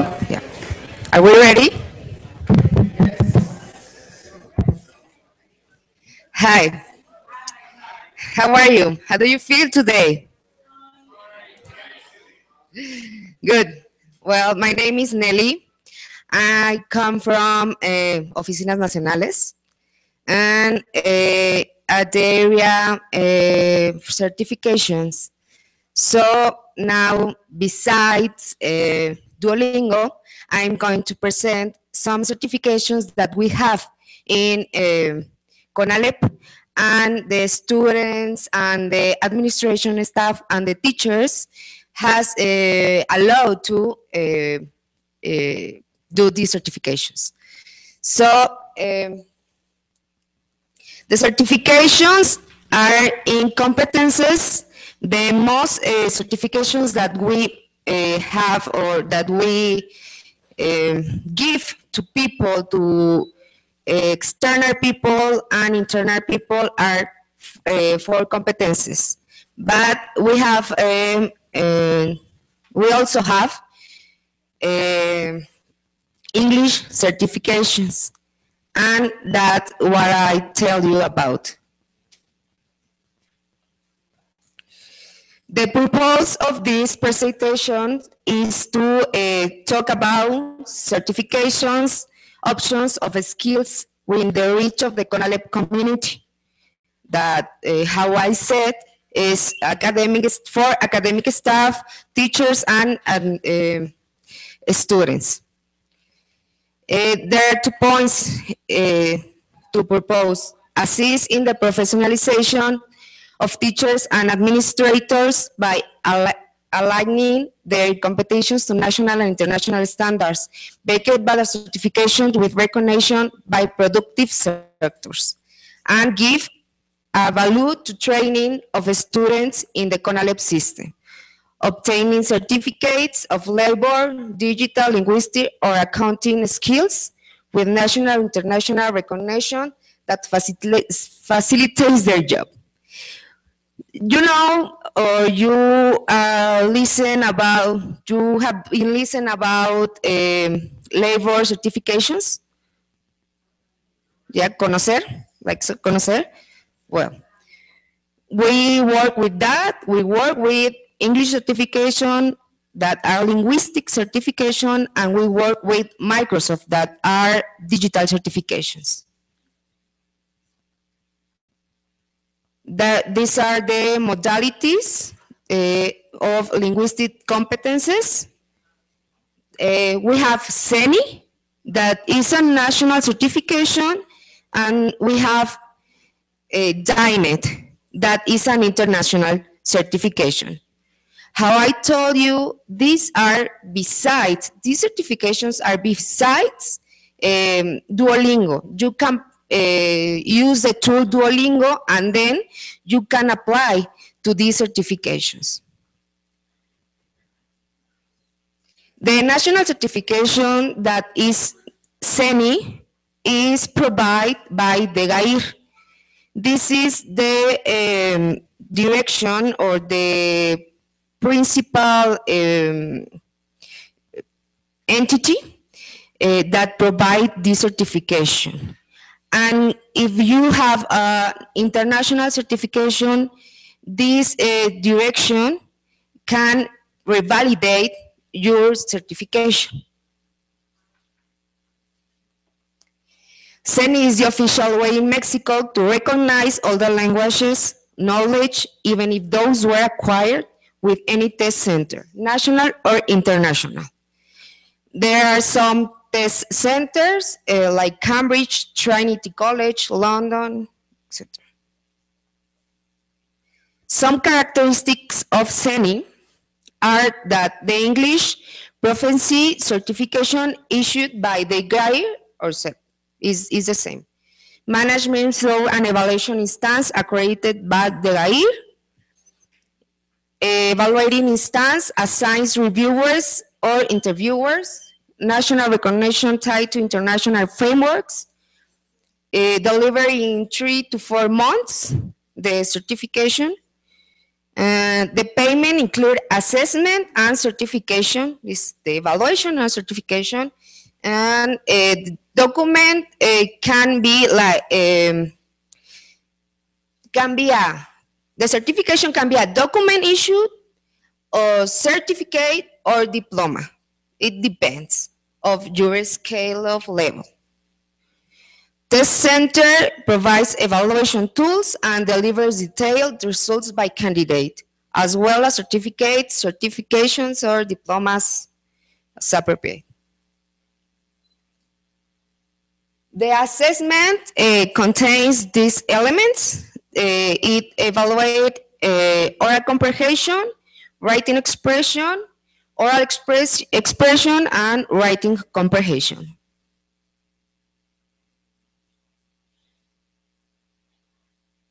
This is the scale of the levels. It's kind of the scale of Duolingo. The scales are very similar, the scale certification, even the tool is different, or were different. So this is a basic level, like diagnostics, is the green, goes to the green side, then the blue side is the 1 to 4 level, and then it's a diploma that is the highest level.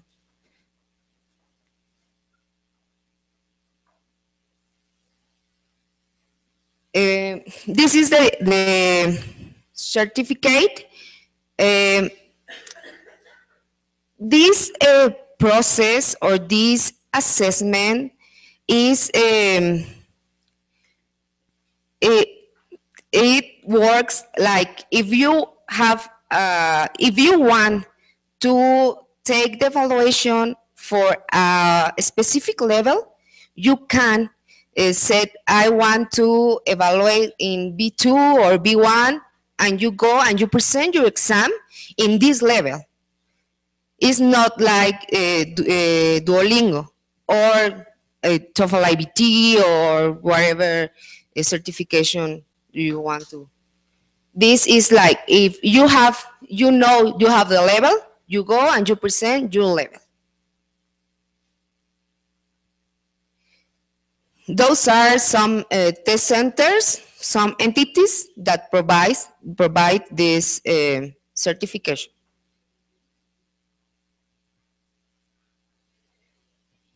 These are the cost, this semi-assessment fee. It contains the certification, and it has to be for a group of people. So if you have a group of students that want to present the certification, these are the prices. Now, DINET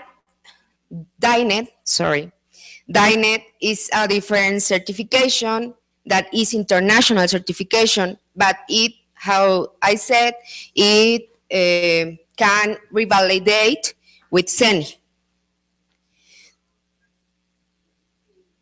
This certification is provided like Microsoft. You know how Microsoft assessment is in online, is a test online, and the certification provides the same way. All campus, all planteles can be the center. In this case, you have to ask Oficinas Nacionales or ask your directors, and they have to ask us to provide some user or, well, some key to go in the platform and start to looking for applied assessment or use this platform. Well, you have to create your groups by level of certification in the management platform, This can be professional or academic certification, and you have to register your candidate in the platform, and with a username and password you can go in. And finally, there is a support for the candidates. This usually it takes 6 months in the platform. This username and key password to practice. They can practice for 6 months, and then is the assessment, the evaluation. This is the levels. Those are the levels of certification. Is like the scale of CENI is from A1 to C2.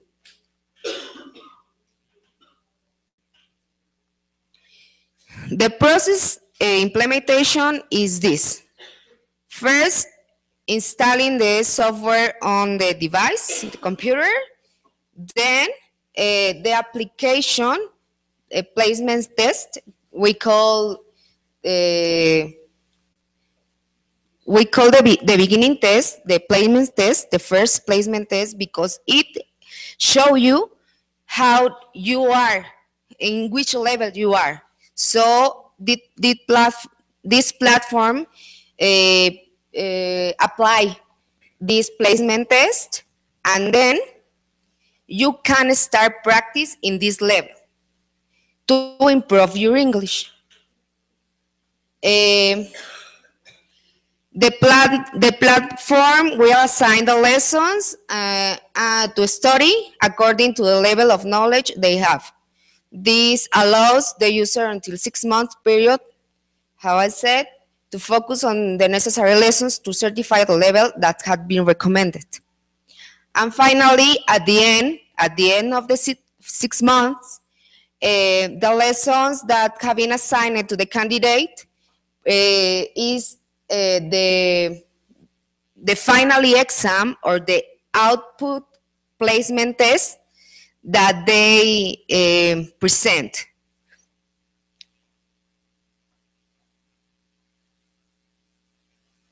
This is the software implementation. I'm go on number there. Okay. As a teacher, you can to follow up the the students' level or the practice of the students. You can access to reports or to some records manager or records the students have. So you can make the follow-up and see if the students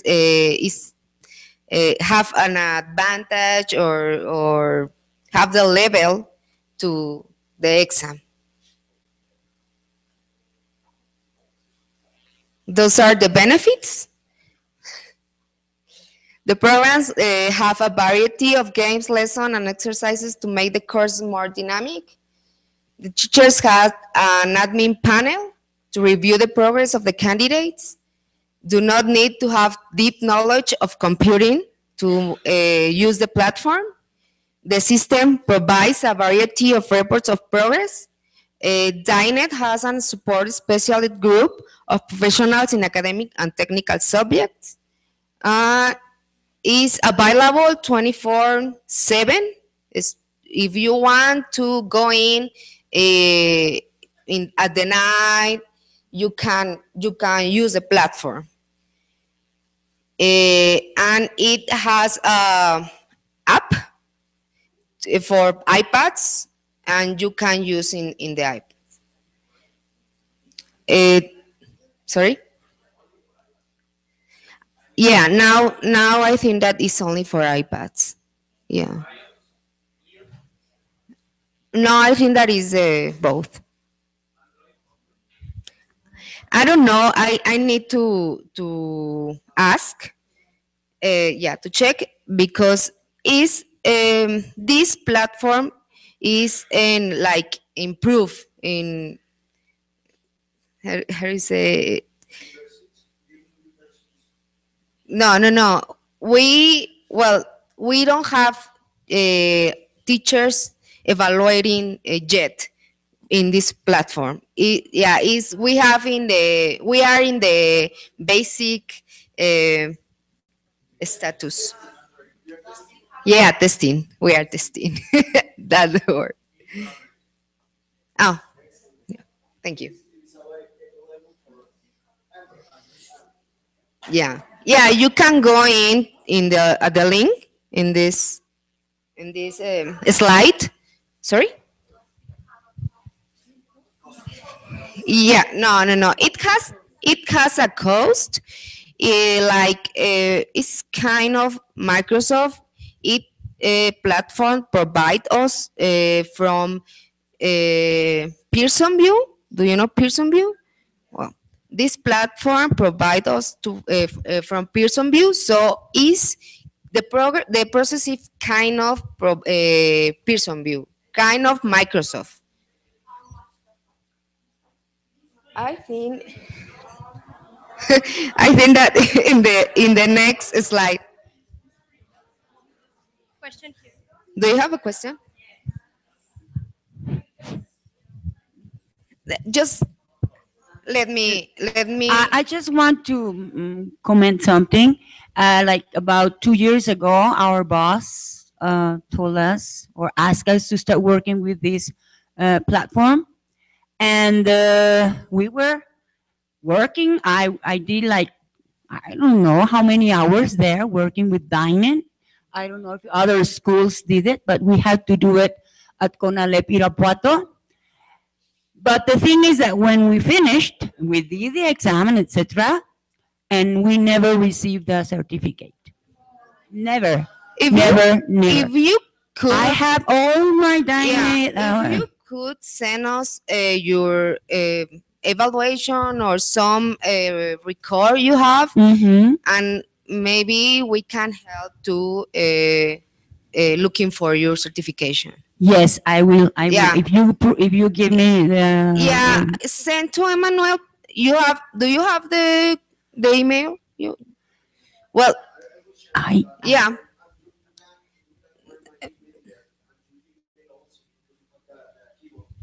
Oh, okay. Well, at finish this at the end, okay. presentation, I Yes. can give you my email, and you can send Send me all the records that you have. Yes, Yeah. yes, I will. Thank you very much. You're welcome. Oh, those are the costs. Oh, yeah.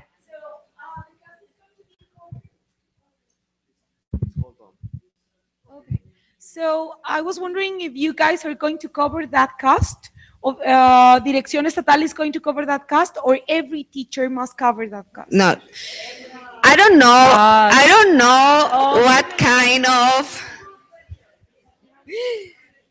agreements you make with your directors or where you with you. Yeah, Oficinas Nacionales doesn't cover this cost. So we have to look for maybe an agreement with some with the colegios estatales to look if what is the best way to apply or to. Is it mandatory that we take this, that we have this kind of certification? No, those certifications are like a services that we provide. It are not mandatory. It's like an options, some options that you have to certificate your students or yourselves. All right. So I got another question. If we got the Cambridge certification, we are going to continue working with that certification? Yeah. All right. Yeah. So If there you isn't a have big deal. So for example, We got TKT test, for example, the teachers from Zacatecas got TKT test and I got ISEL test. So it is not necessary that I take the certification. Yeah, it's not right? necessary. Yeah, All right. how I said, it's not mandatory. All right. It's an option, and if you have this certification, you can continue with that. Hmm.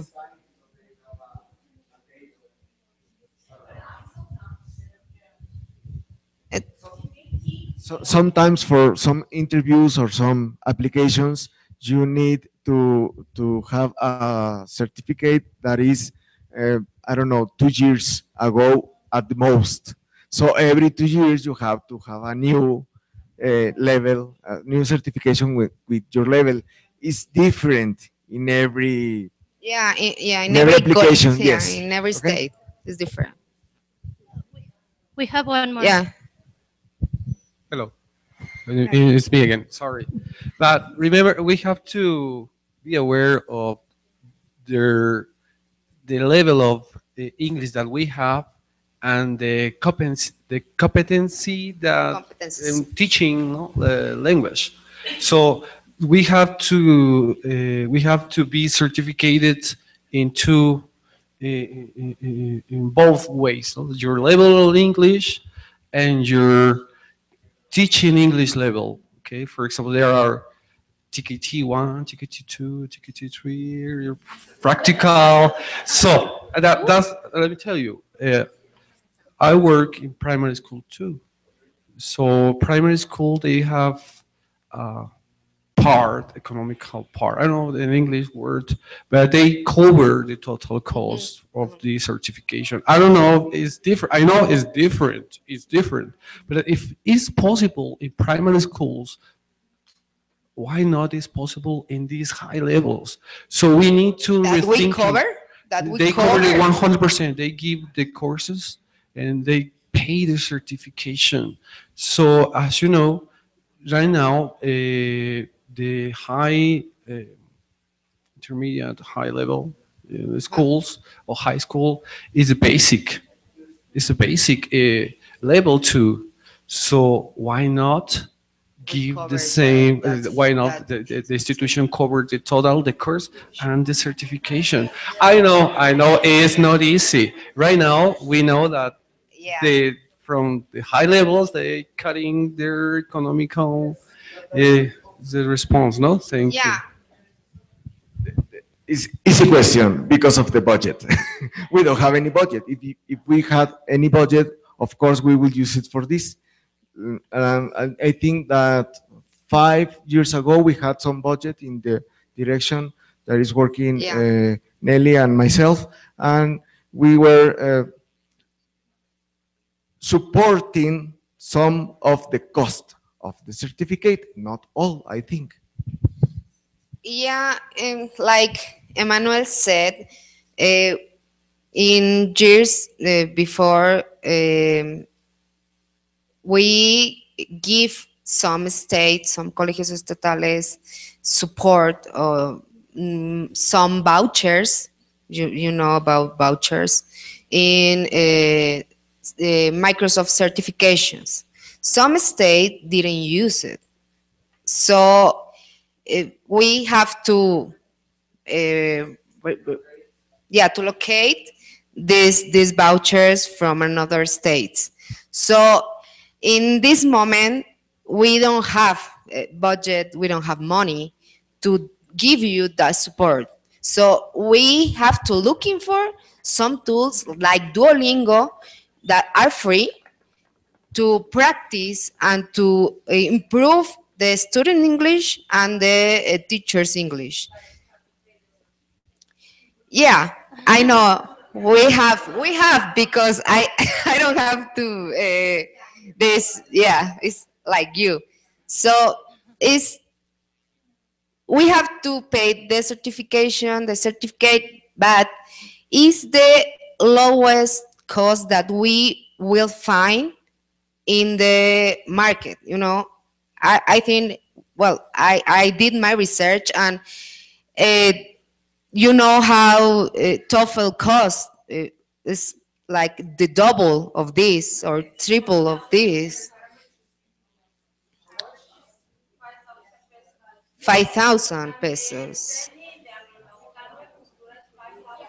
Yeah, I think that is a good opportunity, to do your, to analyze these options and, find the better option, the best option of you. We have another intervention right there, Teacher Giovanni. I have a question about the CENI. Yeah. I got the CENI in level 11, and I want to get to the level in 14 number, and I have to wait the 5 years to get another certification, or can I do before to that time? No, you don't have. Well, Uh-huh. I think that maybe before you have like a limit or like a period, but nowadays you don't have any limit. I think that you can present your exam another time. Another, Yeah, okay. yeah. And for example, in this certification is the conocer Yeah, it's what paper I was is- talking. Okay. Yeah, I would talk about this if we finish with the question. Okay. Yes, we have one more here, and Okay. For a fact, I know that you don't have to wait any time in order to apply for the certificate. Of course, you just need to make sure that your English has improved in order to make the process. Of course. Can I ask you a favor? Can you go back to the slide where it is about CENI, the price for CENI?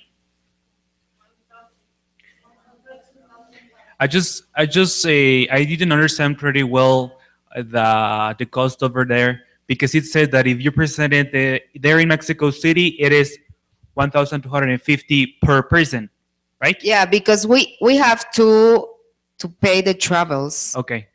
Uh, I was late to your presentation. My apologies for that. I was in the restroom. No worries. My question is, do you work for any company or something? Because I didn't know that. I mean, I don't know that. I work in Oficinas Nacionales. Okay, listen. To tell you the truth, I don't know if you have heard about APTES before. APTES? APTES. APTES is an examination by British Council, and I worked for another school, for a university, and students pay 420 pesos per exam, and for teachers, in order to get their CENI, they pay like 850. It's like 30% off below that, and you can get your CENI process by yourself. So because I got my CENI process twice, and I've done it before by myself. And the first time I got it with an APTES, and the second time I got it with an IELTS. But in both occasions, I did it myself, and I think APTES is an affordable option for English teachers and students as well. And that's the thing that I just wanted to say. It's really good. The price is really good. I think that if you have this option, you can, take it. Yeah, you can share to us, but we have to do agreements with the companies, and we have to looking for some entities that provide us this in big groups.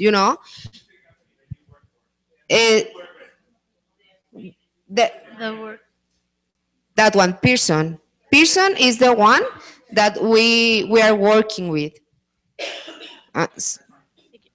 Teachers, if you agree, we can have one last intervention here and continue with the presentation and give a space for more questions at the end, please. My last comment is, or question is, why do we have to do a to get a certification every 2 years? That's why I don't understand. No? It's No, for it's 5 years, so I can get my certification, and it's going to No. be for 5 years, and then another one. Because in my incentivos, they say that my certificates have to be only, they last 2 years. Yeah, you know, I talk about TOEFL IBT that is approved for many universities in America, United States, and it has it valid 2 years, just 2 years, because they said that you have to continuous practicing your English. If you don't practice, you can't talk in English. Maybe like us. Maybe like the way you did before. Is what the certificate maybe have just the 2 years valid. Yeah, because that, and I think that is true. Well, I can talk in English. In my case, I can talk in English, but I don't practice English. So I need to practice, and I'm sure that my English will be better.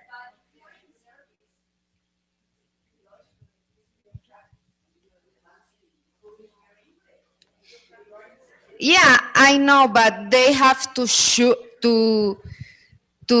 make sure that you are, continuous improving your. Yeah, I know that they, unfortunately, yeah. Well, I want to continue my presentation, and if you want, we can go ahead with the questions. Well, finally, I'm going to talk about the Conocer certifications. That is a national certification, but I wanted to talk about this because it's important. It's an important national certification for teachers. This is same like CENI, no, CENI, no, Proforden Certidems. Certidems is yeah. I need to think in English. So this 647, this certificate, this standard is a standard that proves your skills, and is teacher skills. It evaluate teacher skills, and if you want to maybe approve your certidems, you can take this certification in this standard, and you are able, like to approve, to to show, to work. Yeah, thank you. Yeah, it works like certidems, and I think that you can apply to this certification. You can ask your directors, ask your I don't know if you know your coordinator certificate. To your certification center, you can go with this person, and you can ask for this certification. If you have a question for this, no, it's okay. Yeah, I know it's in Spanish. Sorry. Yeah, this certification is in Spanish. It's a national certification that provide from Conocer, and Conocer is an entity that is from CEP, directly from CEP, and we work together. We have now many standards. We are accredited in many standards, 63 standards. we have many evaluation centers, 296 centers, and we provide this evaluation, these assessments in standards skills. Do you have any question about this? No?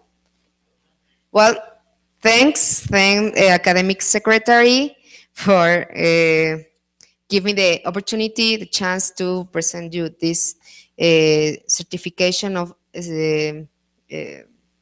competences. And if you have any doubt, any question, you can write me or write any of this team, and I can help you. Thank you very much.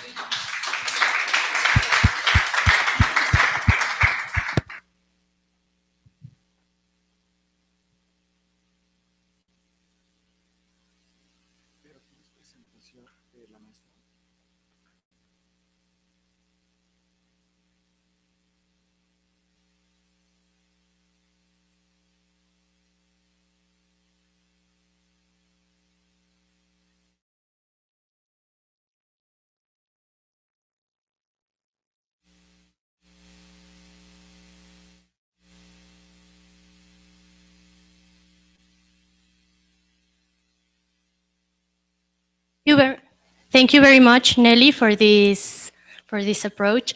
Do you have any more feedback or any questions regarding this subject about the certification or about anything that we have been seeing during the day? No? Okay. Next, we will present a very important matter, that is National Strategy, Mexico in English. For this subject, I would like to welcome again Master's Degree Maria Elena Salazar, Academic Secretary. She will be with us in about 3 minutes.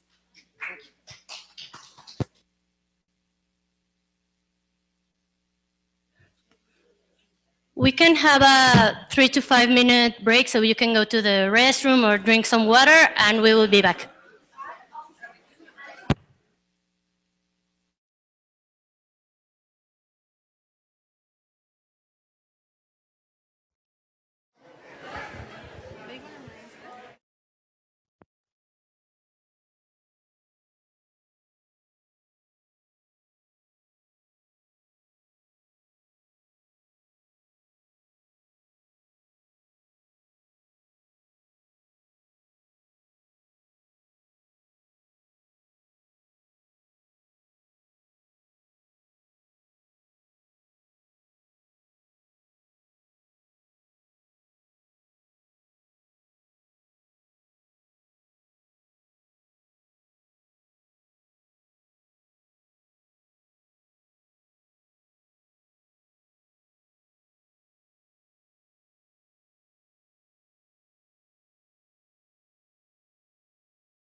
Teachers, if we can take our seats, please, we will continue.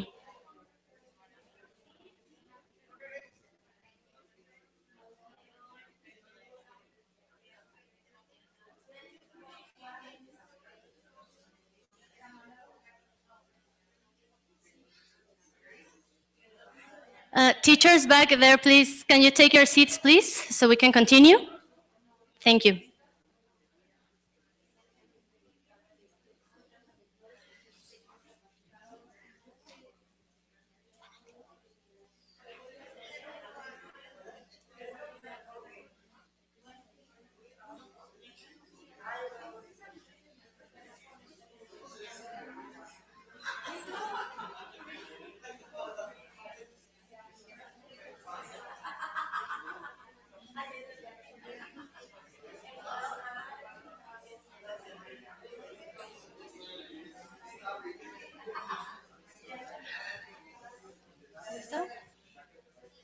Thank you. Welcome back.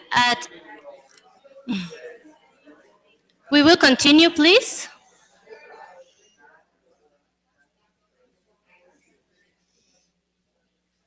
Thank you. At the end of the day, we will have some time to make all the questions and more feedback, and also tomorrow.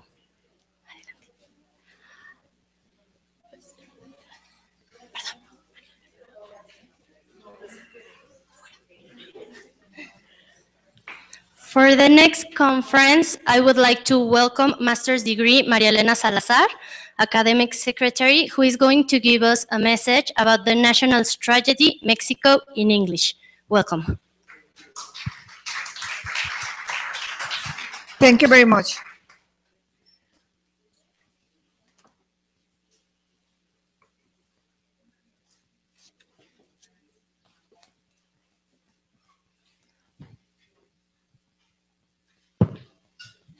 Well, some weeks ago, exactly in 29 May, the Education Secretary talked in TV interview about the national strategy to learn English.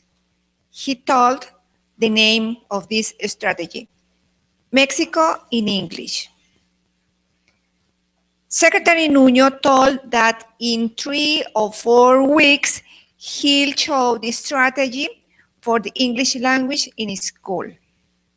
However, till the date, the national strategy hasn't been present. In this situation, what will we do? I think we have to continue work in our own activities.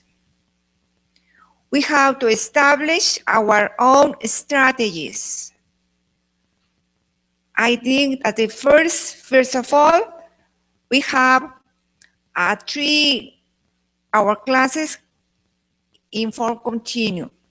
The purpose is the students, the times, with more efficiency. We have to use the time with more quality. Number 2, Sherbrooke classes in English. We have to motivate the students to make an effort to understand in English.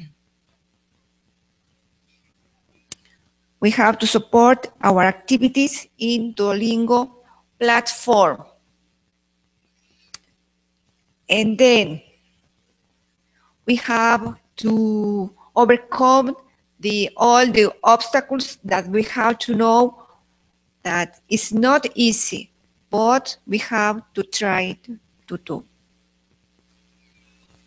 The other step is motivate the students in order to know the necessity to be bilingual and the opportunities that find better job with a good salary.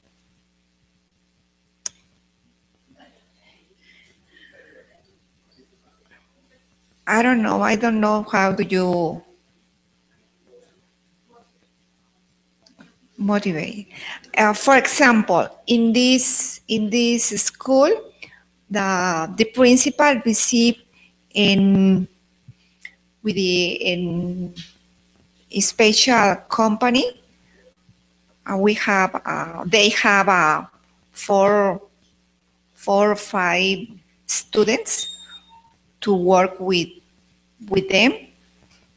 And the boss of this company told to the principal that only need to speak English, for they send a student to prepare for 3 months in German. But the problem is that the student is not speak in English. And the first salary is about 15,000 pesos. This is in this school. Okay. In the next national meeting, everybody will have better results. I am sure that this. What do you think about this? Okay.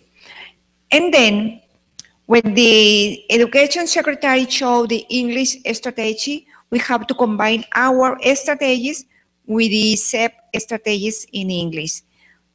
I think that if we make this step with our heart, we have to obtain that our students speak in English. I am sure. We have a better teacher, good teachers with more competences, with a lot of knowledge, and with all your heart is in your students. I think that we have bilingual students. I am sure. It's not easy, but I am sure that we can do that. That's all.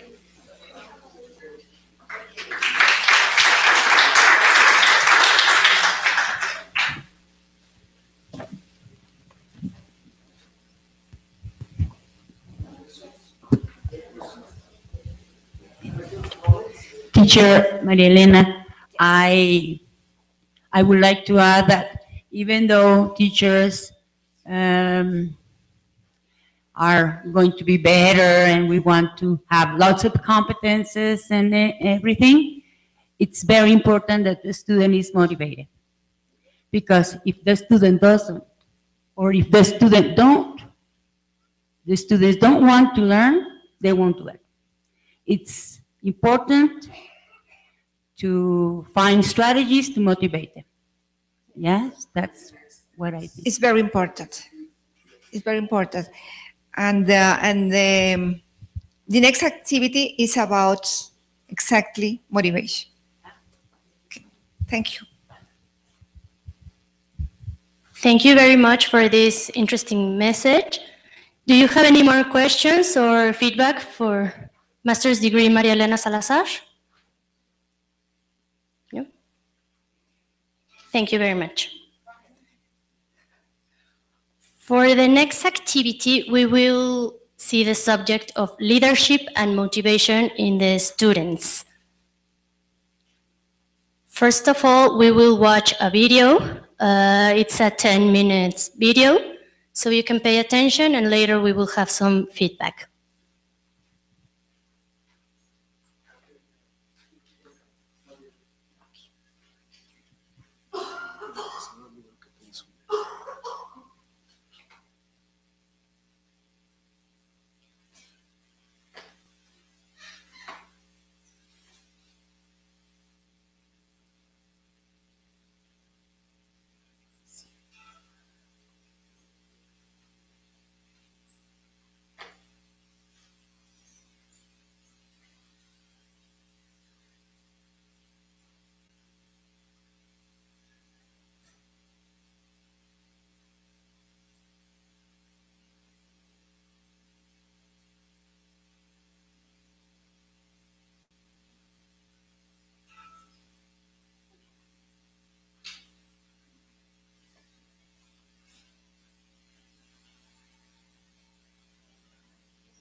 Ladies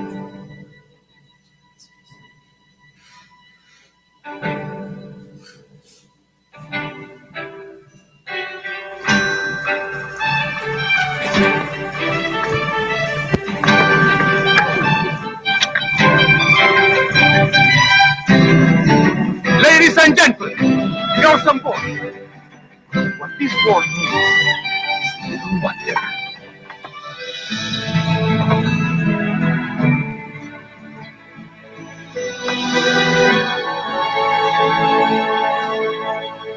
Look, Mama, take it!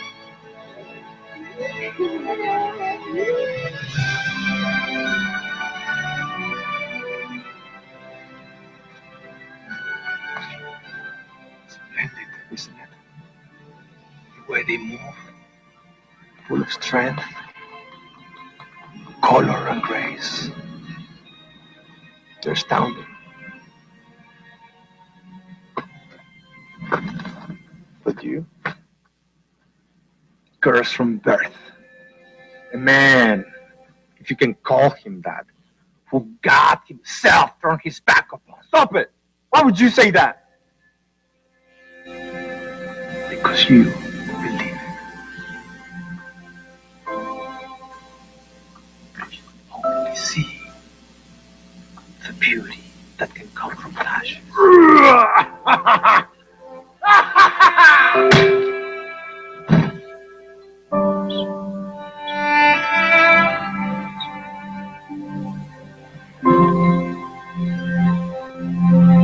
I say, they let you go too soon.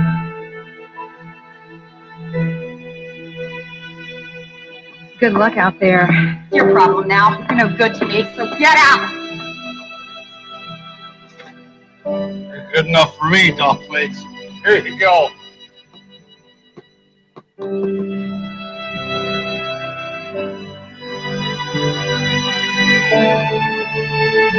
But you're different from me.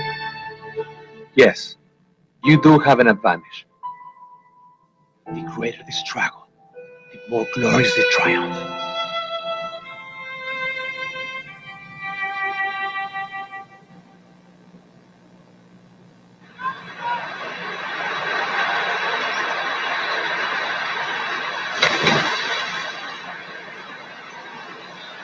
I can't find my caterpillar. Where is he? He's right there, in the cocoon, see? He'll be fine. You won't even recognize him when he comes out. Oh, wow.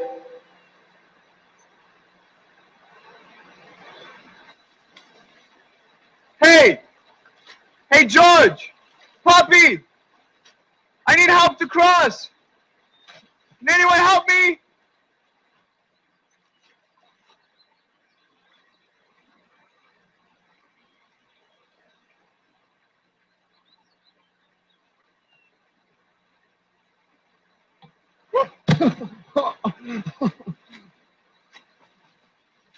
Hey, George!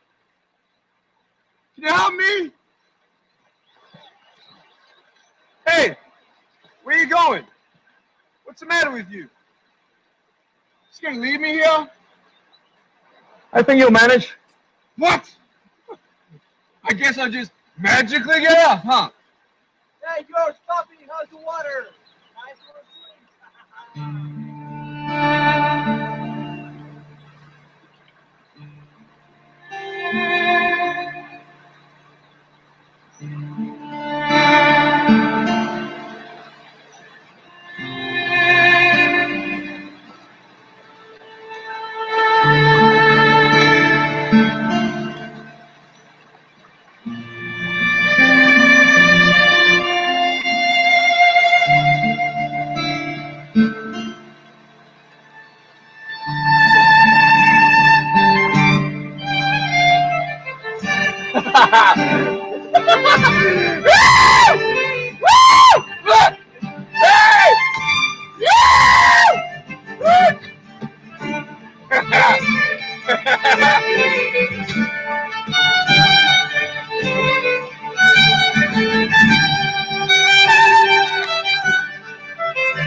Hey, Will, you coming in?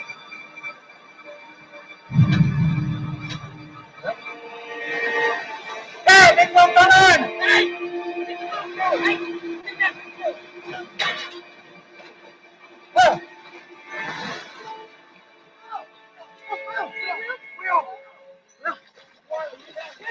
Will!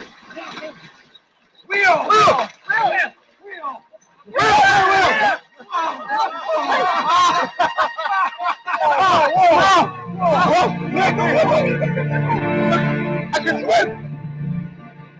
I can swim! Barrel moonshine! Come here, you!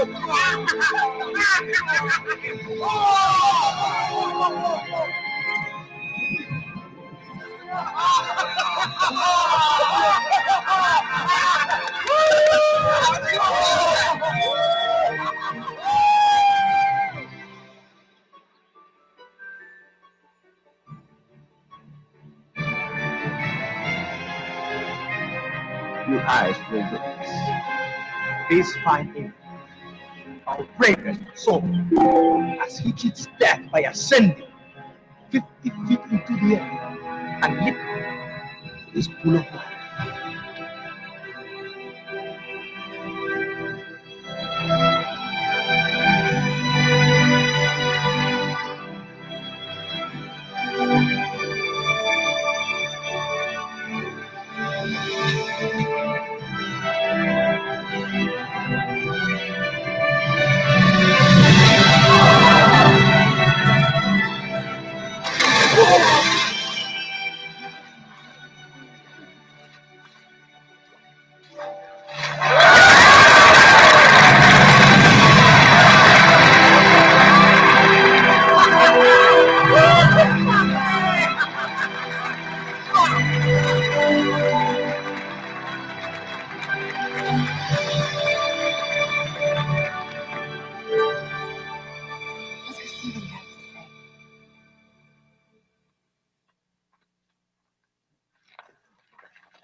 Wow, how did you do that, mister? Were you scared? It was so high. Sweetie, you can do anything. Did you get hurt when you hit the water?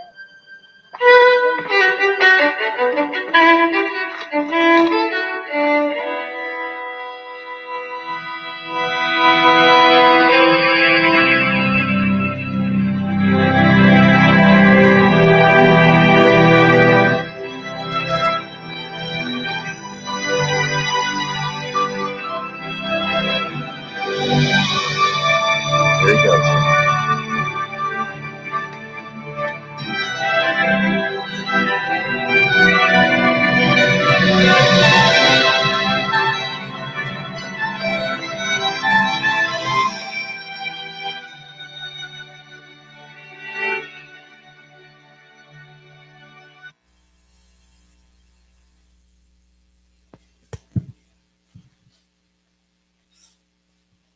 Okay, first of all, I want to ask you, why do you think we use this video as an example of motivation and leadership for the students? Could you see the leadership in the character of the video? Anyone?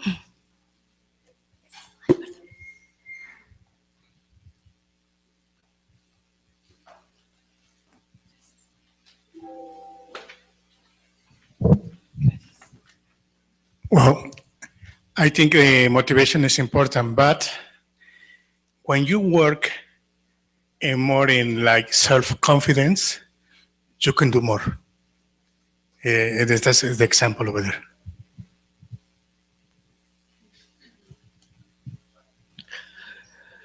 I think a lot of our students don't know their abilities.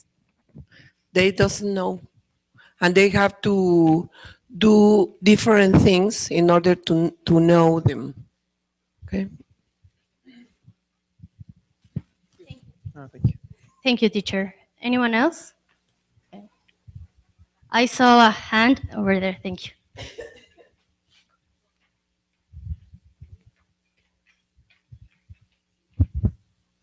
Motivation is very important to reach your goals. And in my planning, in my lesson plan at the beginning of my class, I use this video, the first and the second part. Okay. And I recommend to use this at the beginning of our classes. And I recommend another video called Cuerdas. It's very important to motivate the student. We have a student that doesn't like English, and it's very important to motivate them. Okay, thank you, teacher. Well, also for the motivation is very important as a teacher to have a good leadership. So we have a few definitions of leadership. The first one is the position or function of a leader, a person who guides or directs a group. An act or instance of leading, guidance, direction. Leader, a person who rules, guides, or inspires others. I want to ask you right now, for you, what is leadership and how can you use your leadership for good results with your students?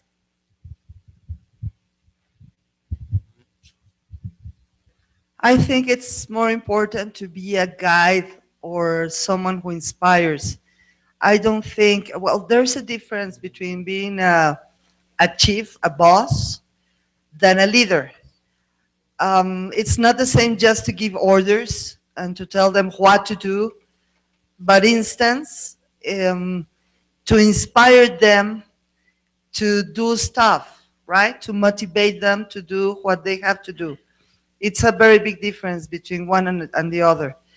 And to make them learn what they can do by themselves, I think it's the most important thing to do. Thank you, teacher. We have another participation. Thank you.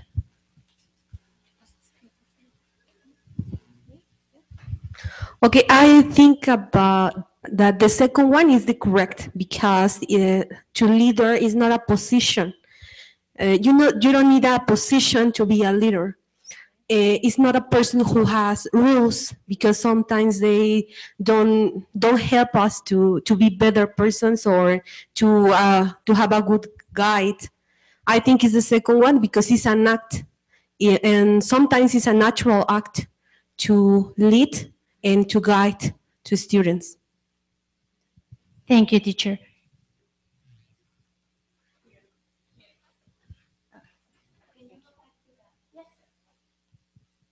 I agree with you, on the second definition. I'll just add support because our students, most of them probably are able to speak some English, but they are afraid to do it because most people laugh, or make funny when they, even if they speak correctly, most people laugh. So they are afraid, of speaking in front of a group. And I think we need to work, like another partner said, in their self-esteem. If we make mistakes, who cares? I mean, we need to try it. If we don't do it, we will never learn. So we need to push them to keep trying and trying and trying, and at the end, they will get better.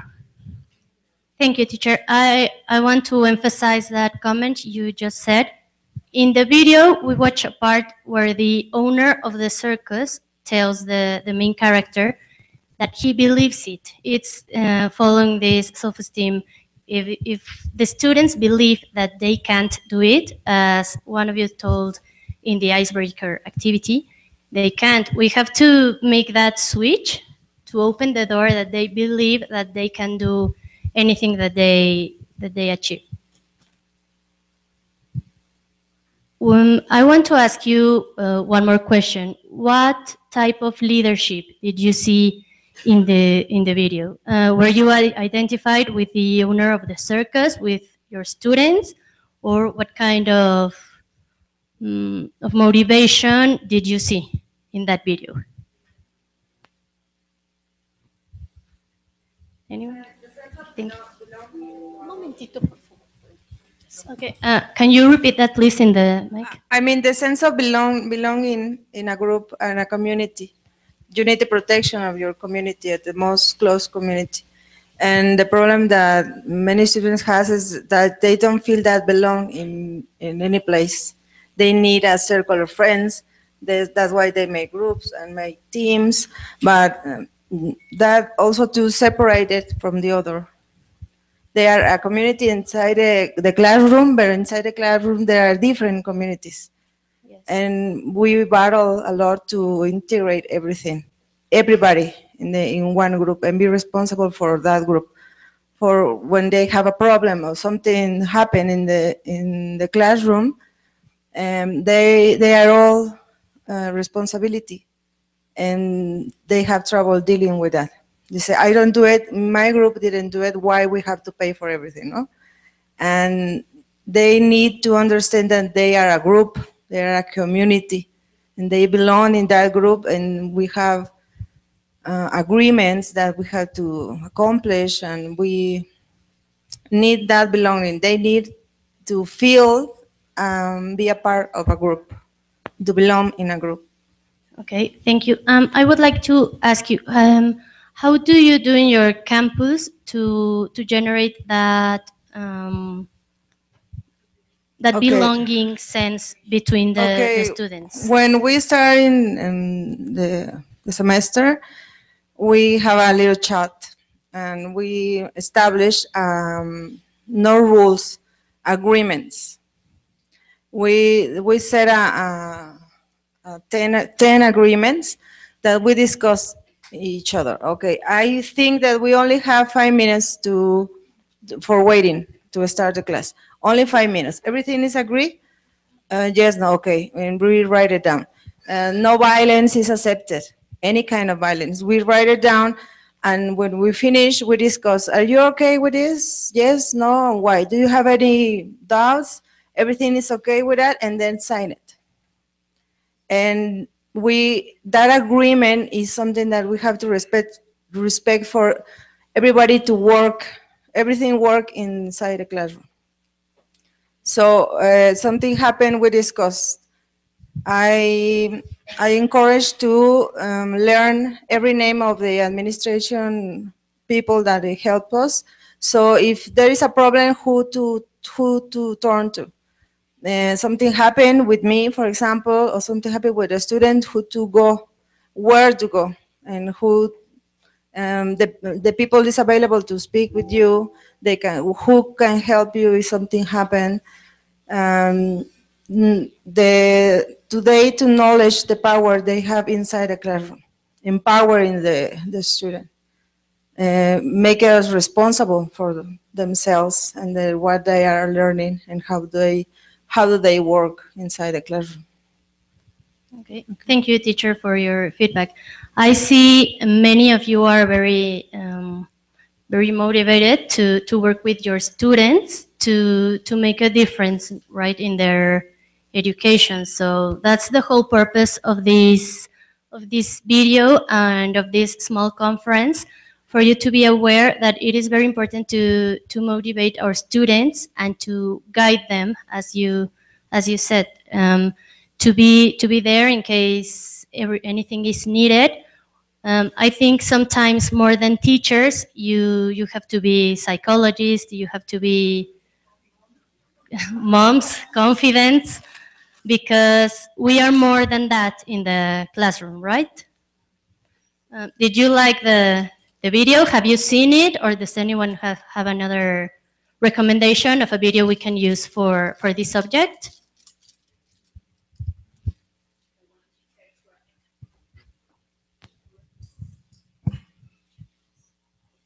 Well, I invite you to watch more videos like this. This one is called Butterfly Circus, and this same author has many books, many conferences, and he's a true example of what we can achieve if we believe we can. So thank you very much for your attention. For the next conference, I want to welcome Master's Degree Maria Elena Salazar to present another important matter here in CONALEP, which is Duolingo for migrants. Welcome, Master's Degree.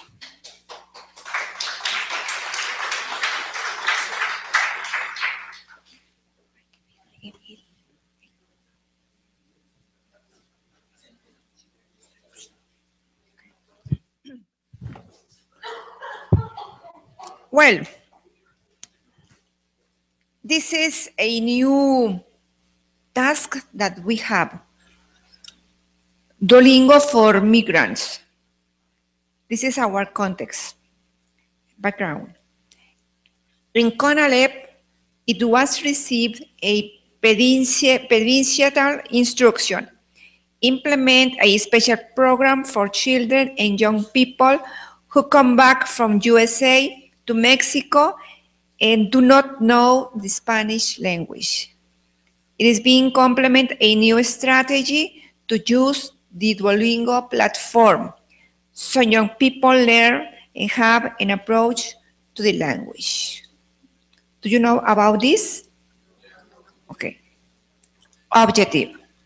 Implement a special program for young people who come back to Mexico from USA and require improving their skills in communication through Spanish language using Duolingo platform. Yes?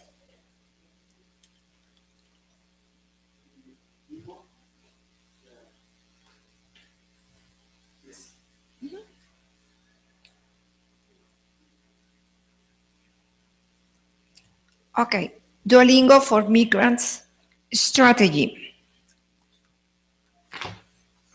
First of all, that you know, Duolingo is a friendly platform which allows children, young people, and others to learn languages in very effective, fast, safe, and free way.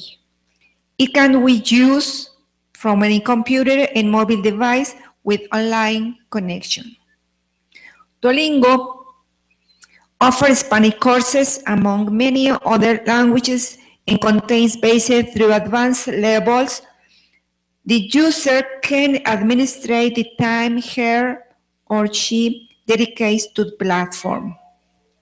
The platforms work in a very simple way, with practical example instead of grammar rules. It allows the visual and auditory association to learn vocabulary. The interaction simulates a video game. There are prizes, punishment, and different stimulus to achieve a significant and fun learning. Our strategy is contextualize the teachers of the third national meeting of English teachers on June 28th or 29th on CONALEP Talpan 1, located in, okay, this is the street. Okay. Point out the presidential instruction 510. This is the exactly point. Implement a special program for young people that come back to Mexico from USA and require the domain detail of their languages with a Spanish.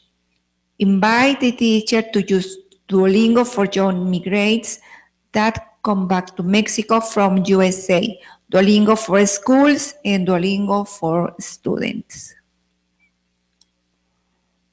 Make a mass diffusion of the Duolingo platform on social network, mailing, CONALEP website, etc. Emphasizing the case of the tool as well as the zero cost it represents to the immigrants who use it. Organize 2 hours face-to-face session on the different CONALEP schools once a week to teach young migrants to use the Duolingo platform. Such meeting will be assisted by bilingual teacher who must be prepared in use of Duolingo, including the following subject: Duolingo background, correct use of platform, enter, download it, username and password, etc. Exercises, doubts. 20 minutes meeting among the migrants with the purpose that they interact and practice the use of the Spanish language that they have inquired. Make a registration of the session with the purpose of a follow-up of the migrant that attended. Make a registration of the session with the purpose for the follow-up of migrants that attended. Give the migrants homework so the learning is constant and significant. Send every 2 weeks a report for young migrants that have approached the school with the purpose of learning Spanish. Accept the migrants for 15 years old to incorporate to the Duolingo program to learn Spanish. This is a new program. This is a presidential instruction. For our government, it is a very difficult situation. If you know, when the USA authorities return to our Mexican that have in the United States, a lot of us living there, it's a very difficult situation because these people have their family is in USA, and in Mexico is not their family. And the other problem is the language. They don't know to communicate in Spanish, and our President Peña Nieto asked to all the schools, to all the institutions to improve, to implement program to teach Spanish. It's difficult for the government, it's difficult for us, but we have the Duolingo platform. I think that we can use the Duolingo for teach Spanish to our Mexican people to return our country. Our government is not have money to establish program about teaching Spanish, but I think that we have a Duolingo platform. We can help to the people return our country without family, without money, without dreams. It's a very difficult situation. I want to listen your opinion about this program. It's difficult for everybody to know in what condition return people from USA from that past 25 to 10 years in USA and suddenly have to return our country. Is very difficult.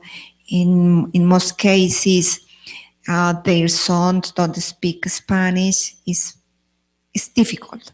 If you see in some occasion that people in what condition return, you understand that this situation is very, very complicated.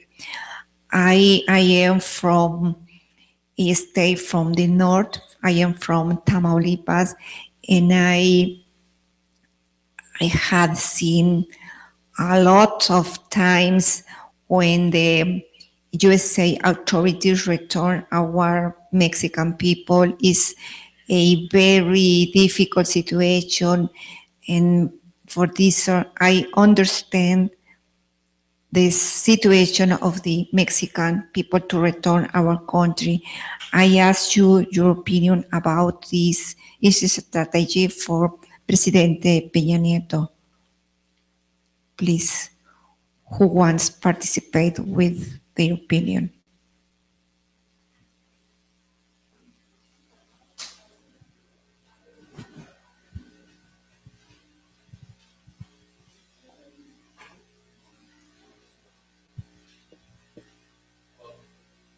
No? Okay. Okay. What is the core communication? The core communications we teach, learning, the learning and teaching process, the core is social interaction. Okay? Social interaction is the way we learn and the way we transmit our knowledge or culture. And culturalization is the way we transmit all the charge, all the cultural charge that we have to our students. Yes or no? So that we have to do in our classrooms is to increase the social interaction. That's the way they learn, remember? Because can say that. Okay, we have to learn in social interaction. That is important. Why is important the social interactions? Because in social interaction, we communicate not only ideas, we communicate emotions. We have a lot of charge. We share a lot of emotions and ideas and no verbal communication. We have to learn that. So for people who come from the USA, they have to learn these social skills, okay? Because they have their own habitus, like Pierre Bourdieu said, their own habitus to communicate ideas, to show their bodies and their emotions. So the best way to teach those students, or our students too, those students from the USA and our students too, is teaching the best way to communicate, not only the ideas, the emotions. Remember, we have a lot of problems that people that cannot manage their emotions right now. A lot of violence. There are a lot of people who's dying. The second cause of people, the suicide, people is committing suicides. The second cause in teenagers from 15 to 29 years old. The second cause, they getting a lot of depression, So they have to manage their emotion. How's the way? With social interactions. They have to control, they have to share, they have to, I don't know. That's the program that our programs are saying that social interactions. Duolingo is a great tool, but they only can learn vocabulary, and as we know right now, they have only basic information for the students. So that's my point of view. This is unique alternative that happening in this moment. I think the strategy that the president or the government is planning is a very good strategy. But I also remember that, well, the ones who have gone to the United States, to these universities where we had the scholarship, the subjects that we were taught were based on this idea that many of our students have different cultures.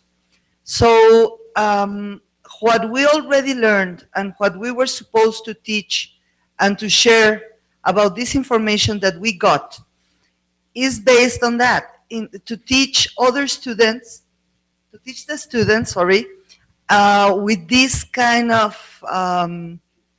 this kind of skills, this kind of abilities that had to do with different cultures.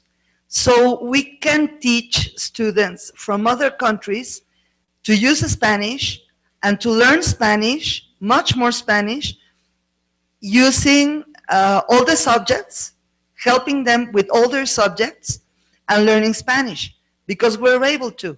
We know how to do it. If we can learn, we can teach them English, our students, we can teach them Spanish because we know how to do it. So I don't think it's going to be a very big problem.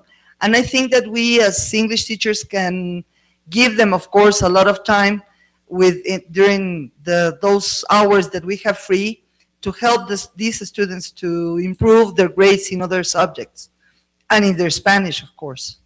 So I think we have the chance, we have the opportunity to help them.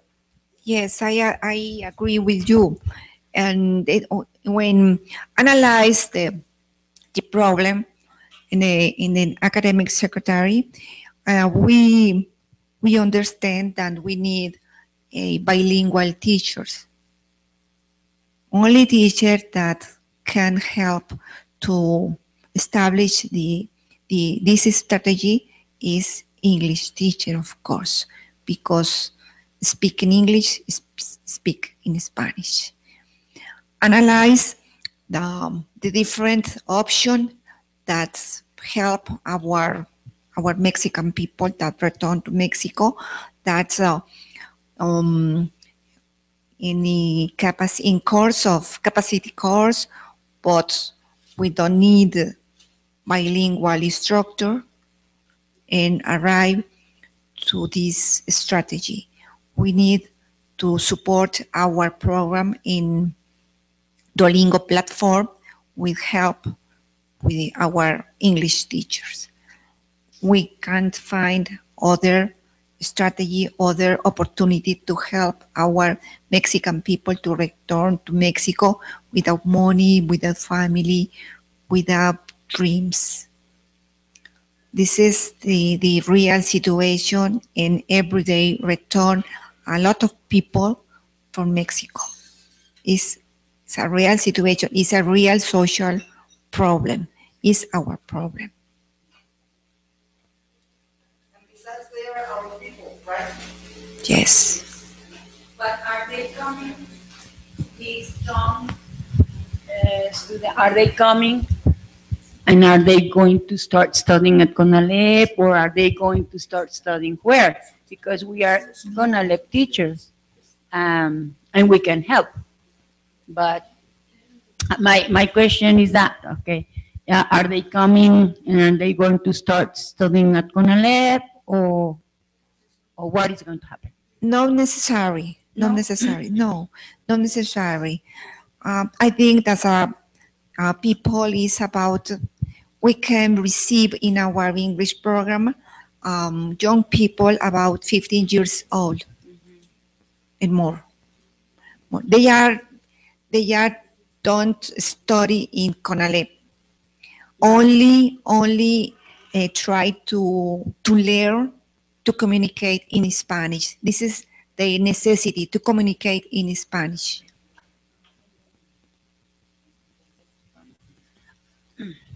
It's because I don't understand very much.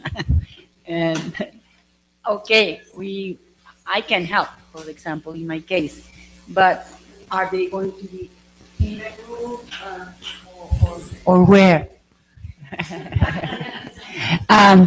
That's my question. I don't know. Yeah, okay, I'm going to have this group, or maybe 10 or maybe 5 from an open, I don't know, in the platform or in Facebook or where? Oh, I don't know. That's why I'm asking. I don't have any idea. Platform, Duolingo platform has different languages like English, Spanish, Italian, Portuguese, in other languages. In this case, these young people use the Duolingo platform to learn to speak Spanish. In my group?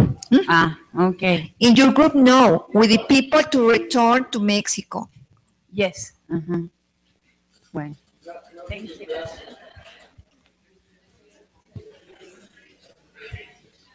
Just very quick. But that means that the school is going to keep a record of those people, because if by any chance I'm helping anyone, because I really don't know if there is a student with those characteristics in my campus back there at home. And I guess that is something going to be implemented in the future, in like the following months, is what I guess. So my question is the school going to keep record of the student, even though he doesn't attend classes with regular students? And you know, it's a very difficult program. I have to establish strategies specific for this program. I think that if you want 2 hours by a week with the classes with this kind of students, 2 hours by a week face to face, and that learn or teach about the step that they want to do, and understand and explain each step for they work in their home with platform. In the school, in the campus, in the CONALEP campus, maybe that work 1 hour, 2 hours by a week. And then and the platform and give a report that this kind of student, this is special, is not combined, we don't mix with the CONALEP student. This is with separate, we have a special group about this kind of young people.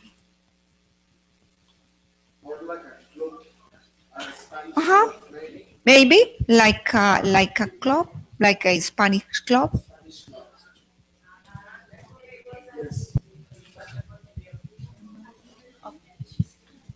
Yes. Speaking of all these young ones who are coming back from the U.S., I think they will eventually learn Spanish because they will be forced to learn. They will be surrounded by a Spanish environment. So I think using the Duolingo platform, it will be a good tool, but they will be exposed to Spanish in every movement they make in Mexico. So I think what is important for us as teachers is to make them feel welcome. Welcome and talk to our students, local students, and explain them how hard for them is to come back. It's another world over there. Even the public school, I mean, there's no way to compare with our schools. I mean, it's a big world.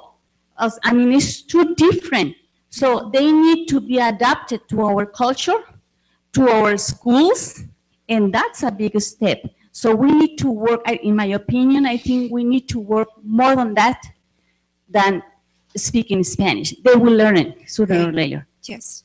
I am terribly sorry to disagree with you, but you know, when we were, I'm sorry to say this, okay? When we were in the United States in the university and they were teaching us all this about different cultures trying to learn English and immigrants trying to learn English, when they were in there, of course they learned English, of course they did. But when they had to face trying to learn math and science and computer science and biology and whatever they had to learn, they were in deep trouble because they didn't know the language. They didn't know the language, sorry.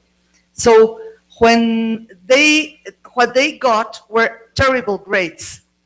So it was very difficult for them. For all the immigrants who were trying to study in the United States without knowing the language. So that is what will happen to Mexicans or American-Mexican people who is going to come back, who's never spoken Spanish, who will have to learn Spanish somehow, but will have to face learning math, science, biology, computer science, and whatever subject without knowing the language. Yes, they will eventually learn, but meanwhile, they will have to face bad grades.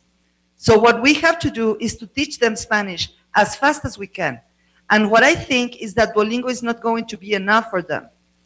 I think they will need much more support than just Duolingo, because Duolingo is just a platform that, well, as much as you give them Duolingo as support, they will need classes, they will need lessons, time in a classroom to learn Spanish, as our students do have English, okay, some hours in English. I don't know if it would be a good idea to have over hours in the afternoons for students who are learning in the morning or something like that to help them learn Spanish. because I don't think Duolingo wouldn't be enough. Yes, it would be some support, but not enough. Sí, es lo que no entendí.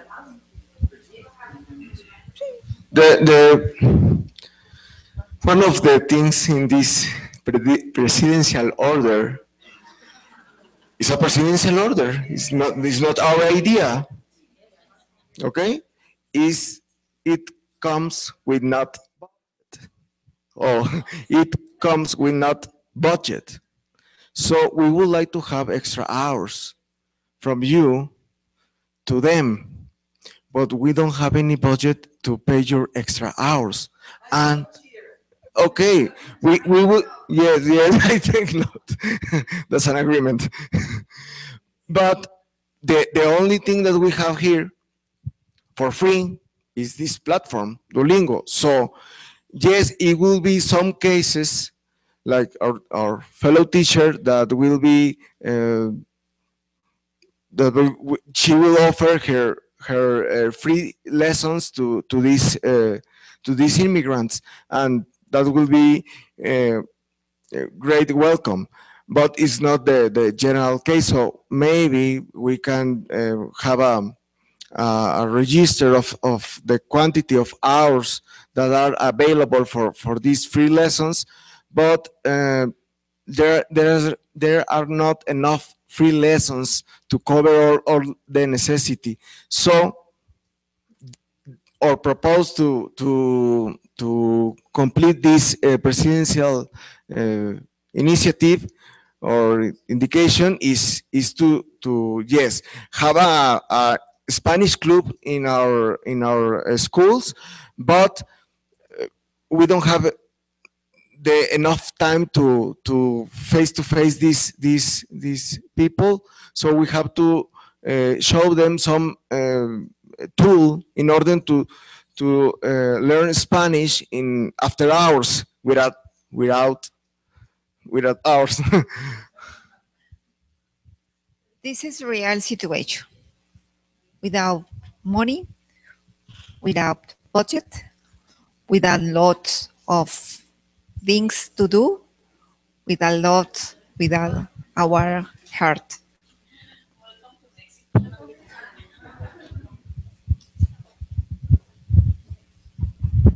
Excuse, what happened if CONALEP develop or make great a language center? We have troubles about certification, we have troubles about immigrants, and also we have troubles about how can I use Duolingo. Why for each campus make a language center where they give a tent all of students that we have? That is just a suggestion or my own opinion. That could be good extra hours that we don't have, and also we can spend with the students learning more English every single day, every single moment.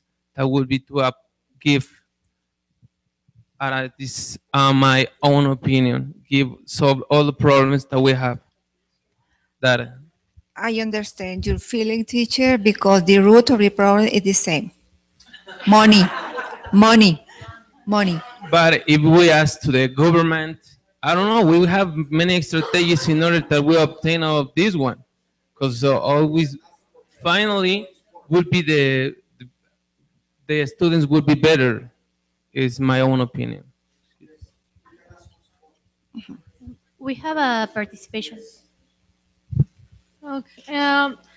I believe that this is important to review this information because in my case, I don't know this disposition of the government, but it's the same question. In CONALEP, how do you create or open a new spaces for teach in Spanish? Because in this moment, it's only this information, but what is the next step for these options?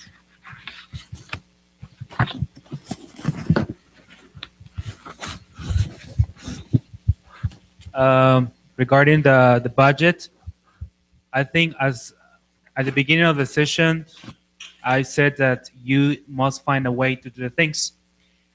And we have to see like the light side of every single problem. There is always like a positive thing of an obstacle. So if the thing is that you may have to help students to teach them Spanish, and you're not gonna be given any money out of it, I mean, there is no problem. Let's face the facts. The fact is that some of us may have a limited use of our second language. I mean, our native language is Spanish. We're English teachers, but even so, we may have a limited use of English. So what is the light side of this? Is that you're going to teach them Spanish, and you're going to be able to practice your English with them. So that's a positive thing of it.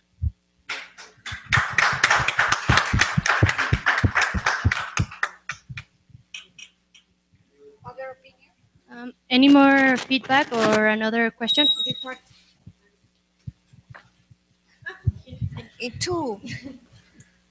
We must have in mind that sometimes the students, the immigrants, interact with the Spanish persons.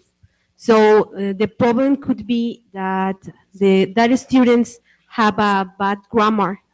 Sometimes, or in these cases, we can use the Duolingo as a tool. That's my opinion.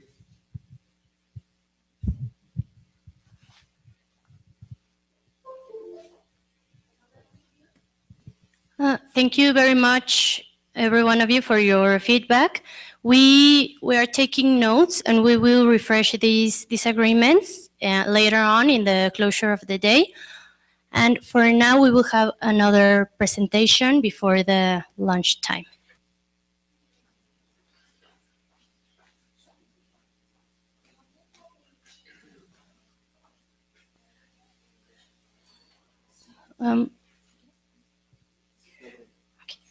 I would like to welcome teacher Georgina Elena Frey, who will share with us her experience in the classroom. Welcome, teacher.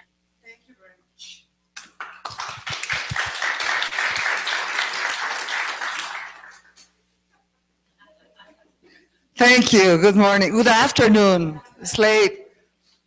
Okay, first of all, let me explain. This is not my presentation.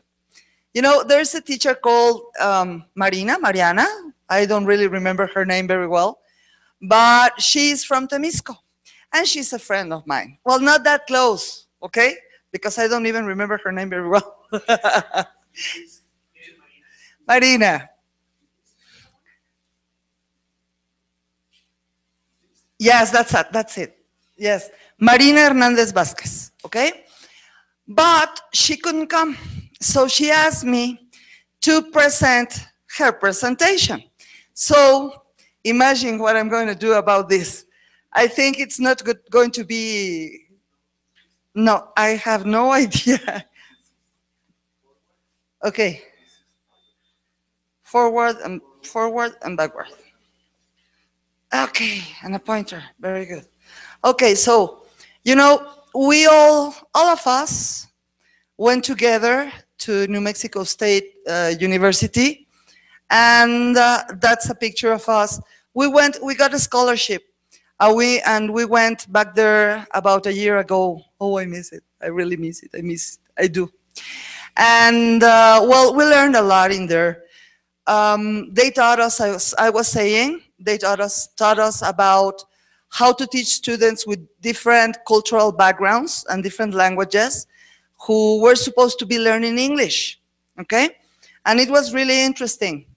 They gave us this information, that teaching requires not only professional preparation, not only knowing English is important, right? But also commitment from the teacher to do so, and be willing to engage and motivate them to learn. Motivation, again, motivation, okay? Benjamin Franklin exemplifies the importance of teaching with the following quote. Somebody read it, please, for me.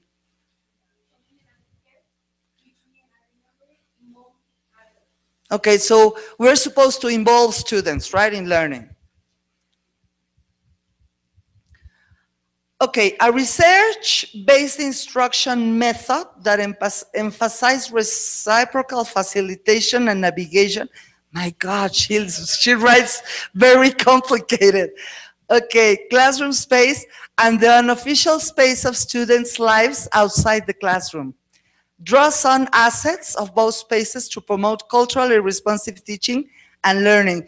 Okay, all this has to do with taking in account all the time the background of the student. If he comes from this kind of family, from this cultural environment, from this country, and how to bring that to the classroom and how to use it inside the classroom so that we can enrich the lesson delivery, the lesson that we're going to teach.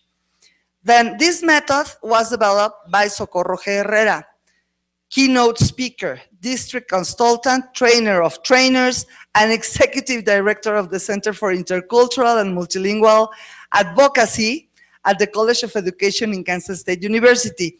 We didn't go to Kansas State, we went to New Mexico State, but all the information that we got it from Kansas State. Okay, it was like a replica, right? Okay. So it is called biography-driven instruction, BDI method. That was what I was saying before, that if we're going to take students who come from another background, from the United States, with another culture, we have to do something about it. And we have to bring what they have so that we can teach them how to speak in Spanish. Okay, so these are the standards for professional development, a socio-cultural perspective, which that's also what I was saying, that we have to take in account what they have, what they bring from their families, the place where they live, and or the traditions and all that stuff, okay? Okay, the Center for Research on Education, Diversity and Excellence, CREDE, has synthesized 5 standards for effective teaching, 5 standards. Joint productive activity, the teacher and students producing together, which is never going to happen. Language and literacy development, developing language and literacy across the curriculum. That means with the program, okay? Contextualizing teaching and learning, making meaning, connecting school to students' life. Do we connect schools with students' lives? Really? Yeah? I tend to take their lives away from the schools and the school away from their lives. No, I do. I normally try to make the schools happy and funny and enjoyable and make them forget about homes and outside world and everything, right? So, well, we're supposed to connect them, but I try to do the opposite. Complex thinking, challenging activities. That's interesting. If they're not challenging, they won't learn. And then instructional conversation, teaching through conversation. That's very funny. Students, how are you today? Fine. Students, do you feel happy? Yes. Students, are you hungry? Yes. What did you have for lunch? Food, spaghetti, hamburger, and that's it. Okay, no more words in English, right? Yes or no? That happens all the time. Okay.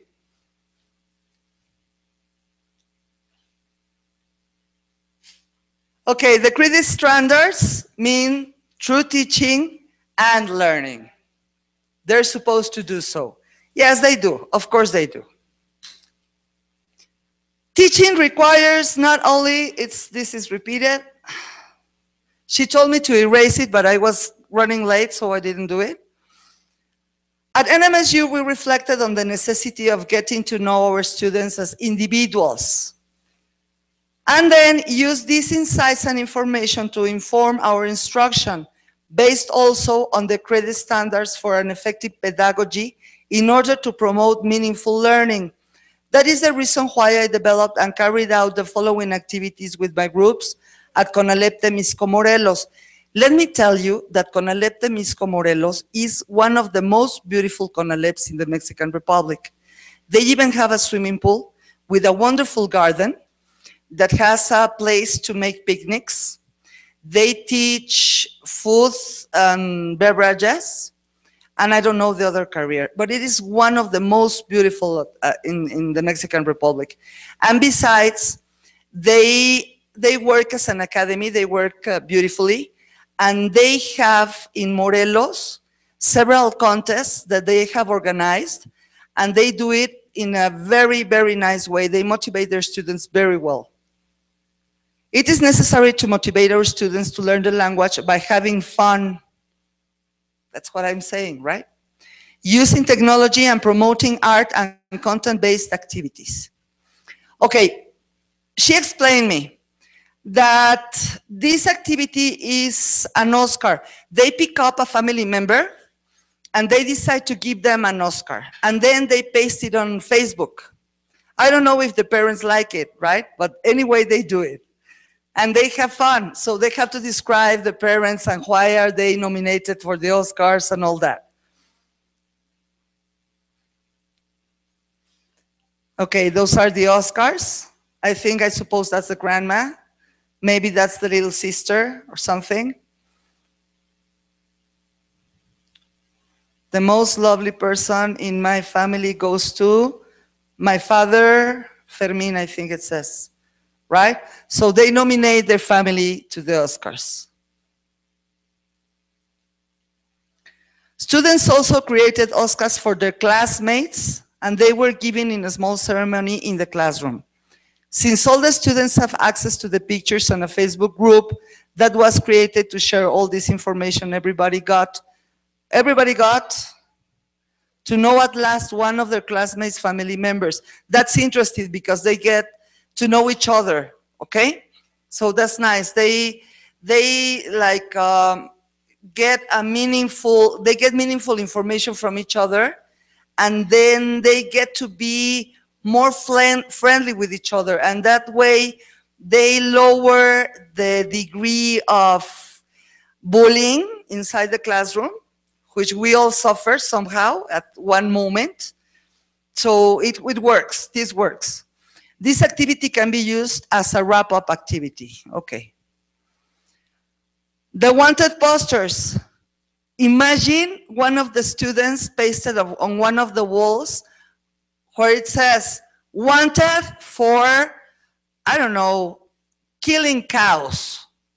And the picture of the student, and I don't know how many pesos of reward, whatever, pasted all around the school, right? As a joke, it is funny. It might work as a joke. It depends on the student, but she does it.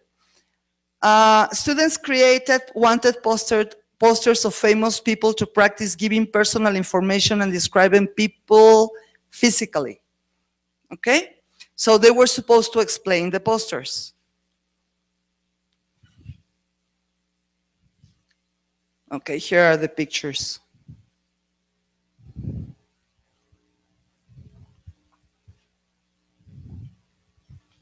I can't imagine the pictures of my principal pasted on the wall. Wanted for a useful activity for visual learners in which they learn to identify relevant information. Okay, visual aids created by the students, which is very important. You don't have to work.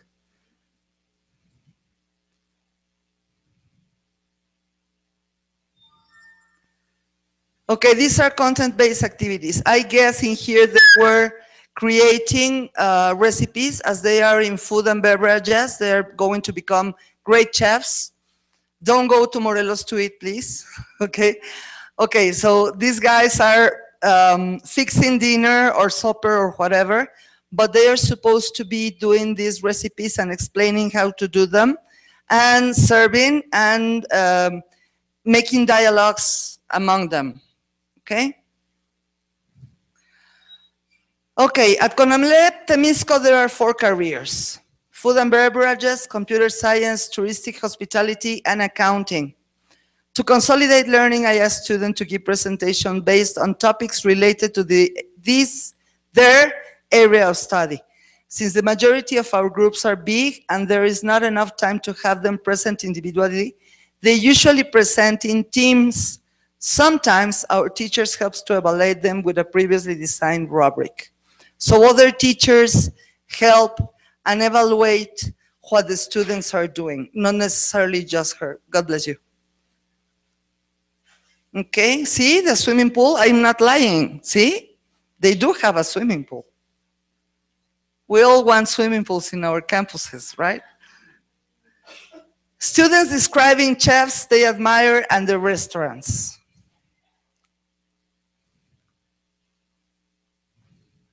Students talking about social networks and the creators. That's computer science. Students describing famous businessmen, women, and their enterprises. Okay, that's for the other career. Consolidation activity to practice present, progressive, and close vocabulary. That's interesting because students have the chance to create their own decoration for the classrooms. So they not only have to work in speaking in English all the time and giving their presentations, but also to decorate the classroom, and all that counts. Okay, abilities presentation, Canon personal information, videos uploaded on Facebook. She made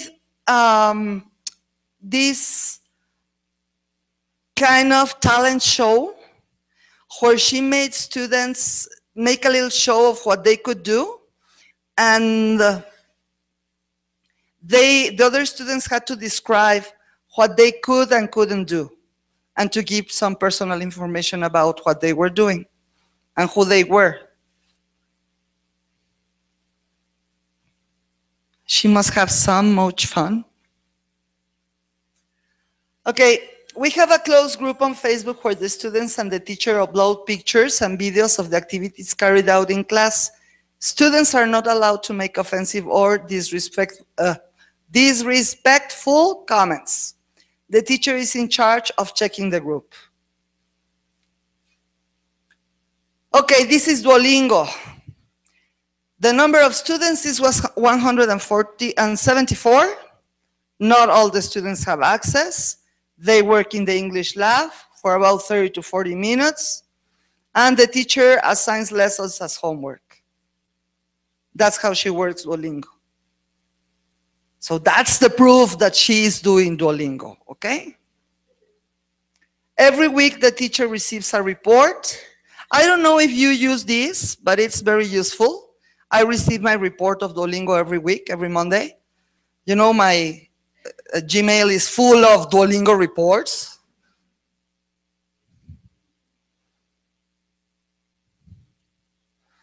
Most of the students like working with Duolingo, but sometimes they think it's a little repetitive, okay? And sometimes their internet connection does not work well, so they have to be very patient when it happens and make us waste time. Okay, the spelling contest, that was what I was telling you. CONALEP Morelos has held 2 spelling contests so far. The first one in 2016, and the second one this year, organized by the English Academy of CONALEP Temisco. The English Academy teachers of CONALEP Temisco have organized 9 internal spelling contests so far. That's the, I'm sorry, it doesn't look, well, you cannot see it very well, but that's the, how do you say convocatoria?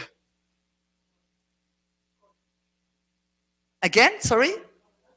Call? Okay, that's the call for the spelling contest.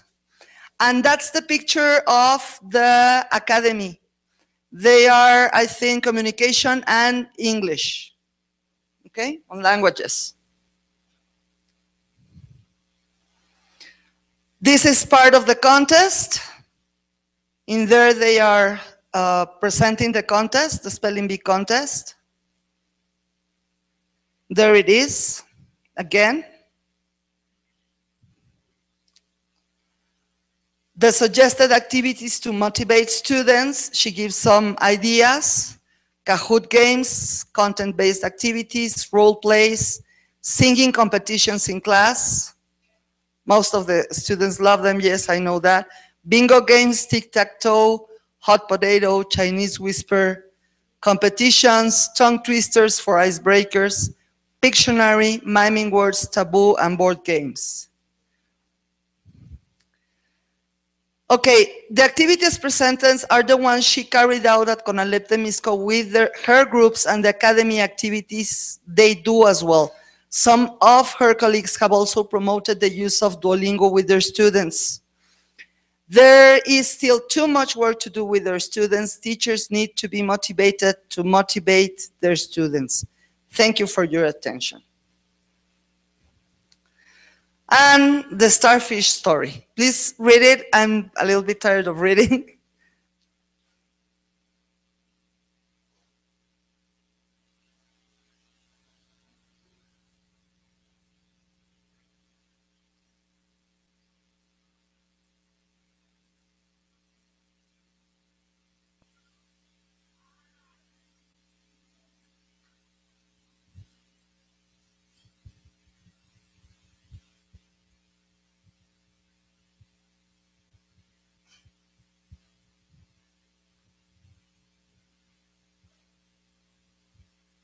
Can I? No?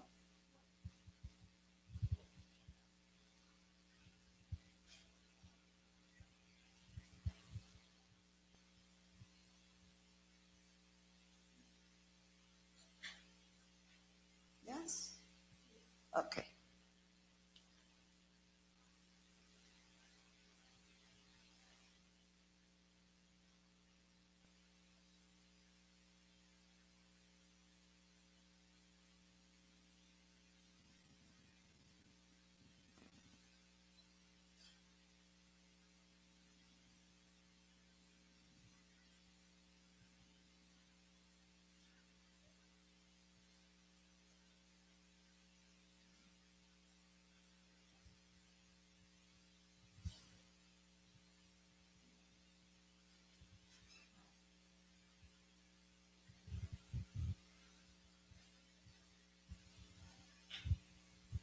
Okay, so I think that what she means, she wanted us to think about is that for each student that we touch, that we help, that we rescue, it means the whole world.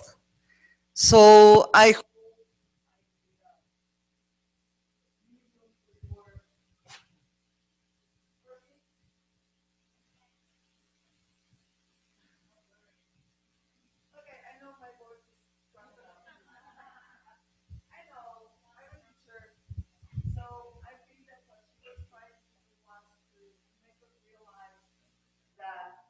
we are very important to our students, and I hope I did kind of a good work with her job, because it is her job, and teacher. Well, okay. I hope I did a good work with her job, and I hope you liked it, and I hope I was good enough for all the effort that she did. So thank you very much. On her name, I was just a representative, and I just read. I'm sorry, it wasn't my work. And well, I hope you liked it. She's doing a very good job, okay? She's doing a very good work. So thank you very much.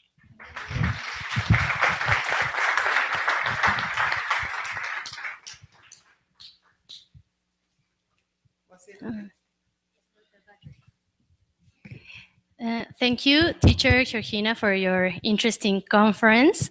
Do you have any feedback or any questions for the teacher? Any jokes, please? We will have more conferences later on, but for now, I guess you're hungry. Are you hungry? Yes. Okay. We have a little surprise for you for lunch. So can you please go to the dining room? I think we have here teachers from Tlalpan Uno, Teacher Georgina. And there, can you guide the teachers to the dining room, please? There are lunches served already.